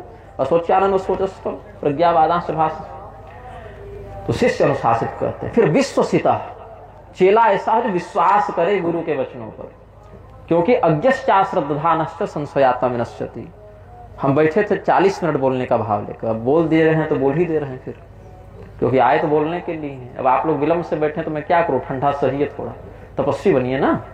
अब मेरे ऊपर तो चांदनी लगा दिए हैं आप लोग, में पीछे वालों के तो वृक्ष की छाया में बैठे हैं कुछ। ठीक है 10 मिनट में मैं पूरा करूंगा विषय को, क्योंकि पता चला फिर आगे श्रोताओं को सर्दी खांसी हो गई। तो शरीर सुरक्षित रहेगा तो विधिवत धर्म होगा ना, और शरीर ठीक नहीं रहेगा तो फिर मानसिक ही हो पाएगा जो होगा, मन से राम राम करेंगे। तो विश्वसित, जो विश्वास करे और विश्वास करने योग्य भी हो। शिष्य ऐसा नहीं जो विश्वासघाती हो जावे। हमारे जीवन में विश्वासघाती शिष्य बड़े रहे। पहले हमसे ज्ञान लेते हैं, फिर हमको ज्ञान दे देते हैं। जब हमको ज्ञान दे देते हैं फिर हमको ज्ञान हो जाता है कि इसको चेला नहीं बनाना था। तो हमारे शिष्य बड़े विचित्र होते। एक तो मैं चेला बनाता नहीं, साल 2 साल में किसी को बना भी लिया, फिर वो इतना ज्ञानी हो जाता है कि हम ही ज्ञान देने लगता है, दम्भ का प्रदर्शन करने लगता है। फिर मैं कहता हूँ जाओ भाई, तुम्हारे प्रारंभ में ही था, तुम जाओ अपने ज्ञान का प्रसारण करो, अपना जीवन बनाओ, हमें ज्ञान देना बंद कर दो। तो ऐसा शिष्य हो जो विश्वास गुरु पर करे और गुरु के विश्वास को खंडित न करे, तो ऐसे संबंध से दोनों का कल्याण होता है। ठीक है। और यह संबंध किसी भी द्विपक्षीय संबंध है, पति पत्नी मान लीजिए, मित्र मित्र मान लीजिए, व्यापारी गणों में जो गठबंधन होता है कोई भी आप ले लीजिए, जहां 2 पक्ष हों, दोनों का एक दूसरे के प्रति विश्वास होगा तभी संबंध चिरस्थायी होता है। यहाँ वक्ता श्रोता के मध्य भी ऐसा भाव होना चाहिए। अनुचिंतन पर, ये बड़ा सुंदर लक्षण बताया। हमने कह दिया, आपने सुन लिया और सुन के भूल गए, तो मेरा कहना और आपका सुनना दोनों व्यर्थ होगा। बच्चा पढ़ा रात भर जग के और परीक्षा दिया, फिर अगले दिन भूल गया। अब जीवन भर रिजल्ट ढोएगा कि हम तो भैया डिस्टिंक्शन से पास हुए थे। क्या पास हुए थे, क्या लिखे थे, तो पता नहीं, लेकिन देखो डिग्री तो है। भागवत तो कराए थे, भागवत तो सुने थे, तो क्या सुने थे, तो जब सुनने की और सुनाने की बात आई तो भगवान के 24 अवतार के नाम भी न बता सके, लेकिन कराए तो भागवत जरूर थे। खर्चा तो बहुत हुआ था, इतना खर्चा हुआ कि विवाह यादृशम वित्तम तादृशम परिकल्पयेत, ऐसा खर्चा हुआ लगा कि घर में बेटी का विवाह किए हूं। तो विवाह में जितना खर्चा होता है उतना खर्चा भागवत कराने में हो जाता है, लेकिन याद क्या रहा? कुछ नहीं, 24 अवतार के नाम याद नहीं रहे, बाकी गूढ़ विषय छोड़ दीजिए। तो ऐसा नहीं बनना है। अनुचिंतन पर उसको सुनिए, बार बार चिंतन कीजिए, तो चिंतन कीजिएगा तो याद रहेगा, याद रहेगा तभी तो कल्याण होगा। प्रश्नेनुरक्त शुचि, प्रश्न कीजिए, कोई विषय समझ में नहीं आवे तो प्रश्न कीजिए, पूछिए कि आपने यहाँ जो बताया ये यहाँ ऐसा क्यों है, भगवान ने ऐसा क्यों किया। तो कई बार तो कुछ वरिष्ठ महात्मा लोग मंचों पर पूछ देते हैं, लेकिन विधि पूर्वक पूछते हैं, हम आपत्ति नहीं करते कि विषय से पूछ रहे हैं, विषय वो चल ही रहा है तो हम उत्तर दे देते, वही समाधान हो गया। कुछ लोग बाद में पूछते हैं कि कल के प्रवचन में आपने ऐसा कहा, क्योंकि कई बार सुनते सुनते तो नहीं बात समझ में आती, लेकिन अनुचिंतन पर जब हो जाते हैं तो फिर अरे यहाँ तो ऐसा होना चाहिए, ऐसा क्यों भगवान किए, या इसका क्या तात्पर्य था, या अगर ऐसा हो तो फिर क्या होगा। जैसे बड़ा सुंदर प्रश्न है कि आत्मा को तो न मारा जा सकता है न जलाया जा सकता है, और शरीर यही छूट गया तो नरक में फिर दुख कौन होगा। अच्छा प्रश्न है ना, ये प्रश्न प्राचीन वही ने भी पूछा था तो उसका उत्तर जब वो प्रसंग आएगा तब बताएंगे। तो सोचते सोचते ये सब बातें आती हैं, तो पूछना चाहिए, पूछने से निखरता है ज्ञान, नहीं तो ऐनक छोड़ दीजिएगा ना, धूल जमने लगेगी ऐनक पर, उसका प्रतिबिंब का जो प्रकाशन है वो खंडित हो जाएगा। तो पूछना चाहिए। शुचि पवित्र रहे, नित्यम कृष्ण जनप्रियो निगदितः श्रोता सवै वक्तृभिः, भगवान और भगवत भक्तों में नित्य जिसका प्रेम बना रहे वह व्यक्ति अच्छा श्रोता होता है, वक्ताओं में उसका अच्छा सम्मान होता है, उस श्रोता को देखकर मन हर्षित हो जाता है कि इसको सुनाने में अच्छा लगेगा, ये अधिकारी है उस कथा का। जैसे परीक्षित को देखकर सुखदेव जी को हर्ष हुआ, वज्रनाभ को देखकर उद्धव जी को हर्ष हुआ, विदुर जी को देखकर मैत्रेय जी को हर्ष हुआ, गरुड़ जी को देखकर काघभूषुंडी जी को हर्ष हुआ, याज्ञवल्क्य जी को भरद्वाज जी के दर्शन से हर्ष हुआ, और इधर भरद्वाज जी को देखकर वाल्मीकि जी को हर्ष हुआ। याज्ञवल्क्य और वाल्मीकि दोनों ने बताई है रामकथा। तो अगर वक्ता हर्षित है श्रोता को देखकर तो वक्ता के भाव में निखार आता है। श्रोता अगर वक्ता को देखकर हर्षित है उसके ज्ञान की ग्रहण की क्षमता बढ़ती है, यह संबंध अच्छा होता है।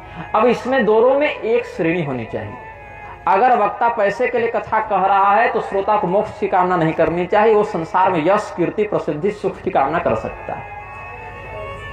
और अगर वक्ता मोक्ष परक जीवन को जीविताने वाला है तो श्रोता को फिर संसार में यश कीर्ति की कामना नहीं करनी चाहिए, कि कोई झांकी भी नहीं निकलवाएगा, भजन भी नहीं करवाएगा, हमारे जैसा बोलता रहेगा, फिर कहेगा महाराज आपने झांकी निकलवाए, न कहे कि इतना चढ़ावा चढ़ाओ, न फिर आप शोभा यात्रा में गए। आज लोग फेसबुक पर लिख रहे थे शोभा यात्रा में आपका लाइव वीडियो नहीं आया। हमने क्या कहे, थोड़ा स्वास्थ्य भी ठीक नहीं था, यात्रा की थकान भी थी, तो जाऊंगा फिर धूल फेफड़े में जाएगी, चरणों की धूल, तो कफ बन जाएगा, तो फिर कथा बाधित हो जाएगी। तो या तो 1 घंटे का आनंद लो नाच गा के, चाहे 9 दिन 8 दिन का आनंद लो, वो तो कथा मुख्य है ना। स्वास्थ्य को ध्यान में रखते हुए हम काढ़ा पी रहे थे उस समय अदरक उबाल के, तो बोले कि जब तक कफ न जमता है तब तक शरीर को बचा लेना चाहिए, प्रमाद नहीं करना चाहिए। तो हमने कहा भी कि आपने इतना बढ़िया प्रबंध किया, आयोजन किया, हम क्षमा प्रार्थी हैं कि हम शोभा यात्रा में नहीं जा सकते, आज चले जाएंगे तो फिर कल से कथा नहीं कर पाएंगे, स्वास्थ्य बिगड़ जाएगा, इसलिए नहीं गए।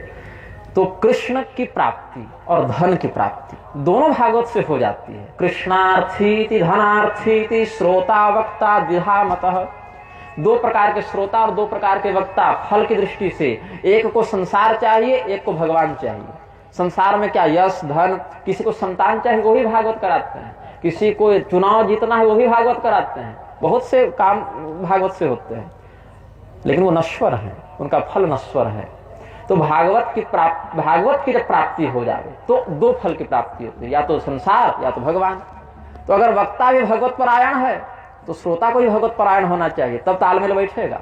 अब ये भगवान को बता रहा है, वो संसार को पकड़ के बैठा है, तो फिर आनंद विखंडित होगा। और वो भगवान को प्राप्त करना चाहता है और वक्ता हमारे संसार की प्रशंसा किए जा रहा है, उसको बुरा लगेगा कि अरे भैया कहाँ फंसा रहे हैं महाराज जी, हम तो भगवान की प्राप्ति करने के लिए कथा सुनते थे, आप इतने सांसारिक लाभ बता रहे हैं। तो दोनों जब एक रस में हो ना तो कथा की वृद्धि होती है। उभयोर वैपरीत्येतु रसाभावे फलच्युति ही, और यथा वक्ता तथा श्रोता तत्र सौख्यम विवर्धते, वहां सुख बढ़ता है जहां वक्ता श्रोता समान श्रेणी को है। तो इसमें क्या अपनाएं हम? बोले आप तो भगवान को ही अपनाएं, क्योंकि भगवान ही से संसार भी है, भगवान पर संसार आश्रित है, संसार पर भगवान आश्रित नहीं है। वो तो मनोज मुंतशिर ने बकवास कर दी थी कि हमने हनुमान जी को भगवान बनाया। बताओ, भगवान हम बना रहे हैं क्या? नहीं। तो संसार परमात्मा पर आश्रित है, परमात्मा संसार पर आश्रित नहीं है। इसलिए भगवान के लिए अगर चाहोगे संसार का भी लाभ मिल जाएगा। उत्तरा भगवान की शरण में गई, बच्चा भी बच गया, भगवान भी मिल गए। युधिष्ठिर, अर्जुन, ये सब भगवान की शरण में गए, संसार में भी बढ़िया इनका हुआ और भगवान भी मिल गए। केवल संसार के चक्कर में दुर्योधन रहा, हमें अक्षौहिणी नारायणी सेना दे दो और कृष्ण को नहीं लेंगे हम, तो संसार भी गया, भगवान भी गए। इसलिए भगवान की प्राप्ति के लिए अगर भागवत सुनेंगे, भगवान के साथ साथ संसार का भी कुछ बहुत मिलता रहेगा प्रारब्धानुसार। ये नहीं कह रहे कि आपको सीधे राजा बना दें, लेकिन भगवान योगक्षेमम वहाम्यहम के अनुरूप जितना उचित है उतना करते हैं, करेंगे। लेकिन अगर संसार के पीछे भागोगे, मिलेगा वो भी, लेकिन क्षणिक होगा, नश्वर होगा। अक्षौहिणी सेना मिल गई, नहीं मिली ऐसी बात नहीं है, लेकिन क्या, सेना भी गई, राज्य भी गया, अपने भी गए, और भगवान तो सुदूर हो गए, मिले नहीं। इसलिए दोनों को चाहिए, वक्ता और श्रोता को, कि भगवत परायण बने और भगवान की प्राप्ति के कृपा फलस्वरूप अगर संसार का कुछ मिलता है तो भगवान की इच्छा, नहीं मिलता है तो भगवान तो अपने हाथ में, संसार कौन सा अस्थायी है। ऐसे भी हम 50-60 साल 80 साल और मर जाएंगे, उसके बाद क्या? अगर इसका चिंतन करेंगे कि उसके बाद क्या, जीवन का जहां समापन हुआ, वो अंतिम श्वास हमने ली, उसके बाद एक श्वास नहीं ले पाएंगे, बस उस अंतिम श्वास के बाद क्या, ये अगर जीवन में रोज सोचेंगे, बहुत शीघ्रता से अपने कल्याण को प्राप्त कर पाएंगे। चलो ठीक है, मेरे इस भाई ने मेरी जमीन हड़प ली, अब मेरे पास दो विकल्प है, इसको गोली मार दें कि चुप रह जाएं, या किसी विधिक मार्ग का आश्रय लें, या कोई तांत्रिक से मिलें कि कुंडली दिखवाएं, कि मुकदमा कर दें, कि क्षमा कर दें। बहुत से विकल्प हैं। कोई गोली मार दे रहा है, कोई केस कर दे रहा है, कोई क्षमा कर दे रहा है, कोई जाके तांत्रिकों से मिल रहा है, बहुत से व्यवहार करते हैं। तो लेकिन कोई भी व्यवहार करें, ये सोचें कि जब हम मर जावें और वो मर जावे, उस अंतिम श्वास के बाद क्या, तो निर्णय बहुत कल्याणकारी व्यक्ति ले लेगा। फिर वहां बहुत कुछ ऐसी घटनाएं घटने से बच जाएंगी जो आगे इनको बड़े संकट में डाल सकती है। और वक्ता कैसा है, तो भगवन् मतिरनपेक्ष सुहृदो दीनेषु सानुकंपो यः बहुधा बोधन चतुरो वक्ता सम्मानितो मुनिभिः। भगवान के प्रति जिसकी बुद्धि हो, समाज से जिसको विशेष अपेक्षा न हो, सबों के ऊपर सुहृद का भाव हो, जो अपने शरणागतों के प्रति, श्रोताओं के प्रति कृपा की बुद्धि से व्याख्यान करे, और जिस विषय में श्रोता का दिमाग फंस जावे उसको वहां से निकालने का सामर्थ्य हो। अच्छा, तुमको ये भ्रम हो गया, यहाँ पर ये तुमको प्रश्न उठ गया, इसका ये समाधान ऐसा है क्योंकि इसमें ये कारण है, ये इसका निवारण है। इस प्रकार से जो अपने श्रोता के हृदय के भ्रम का निवारण करे, उस वक्ता का तो बड़े बड़े ऋषि महर्षि सम्मान करते हैं। ऐसे ही वक्ता सूत जी महाराज थे, और इसीलिए शौनकादि ऋषि महर्षि उनका सम्मान करते थे। और हम सभी वक्ताओं को सूत जी महाराज के आदर्शों पर चलते हुए ही कथा का व्याख्यान करना चाहिए। ये सब हमने कुछ मूलभूत सिद्धांत आपको बता दिया। जैसे जब आप कहीं बहाली लेते हैं तो पहले इंटर्नशिप होती है, ट्रेनिंग होती है। तो आज हमने कथा नहीं बताई, आज हमने ट्रेनिंग दी है, प्रशिक्षण दिया है कि कैसे कथा सुननी चाहिए। और पैर सामने फैलाकर नहीं सुननी चाहिए, पैर मोड़कर सुननी चाहिए। पैर में दर्द हो तो दूसरी ओर फैलाना चाहिए, क्योंकि यहाँ भगवान विराजित हैं। ठीक है, ये भी हमने बता दिया अंतिम में। तो अगर पैर में दर्द हो तो कुर्सी पर बैठ जाएं, सामने ऐसे सीधे नहीं फैलाते। तो भगवान की इस कथा को सुनने की विधि, गुण अवगुण हमने सब बता दिया। इसमें अपने सामर्थ्य के अनुरूप आप अधिकाधिक सद्गुणों का व्यवहार करें और दुर्गुणों पर अधिकाधिक नियंत्रण करें, हम भी और आप भी। तो इस व्याख्यान को हम यहाँ पूर्ण करते हैं। आप सभी भगवान नाम संकीर्तन करें और कल से विधिपूर्वक कथा के लिए 1 बजे उपस्थित हो जाएं। प्रेम से बोलिए आनंद कंद भगवान की जय।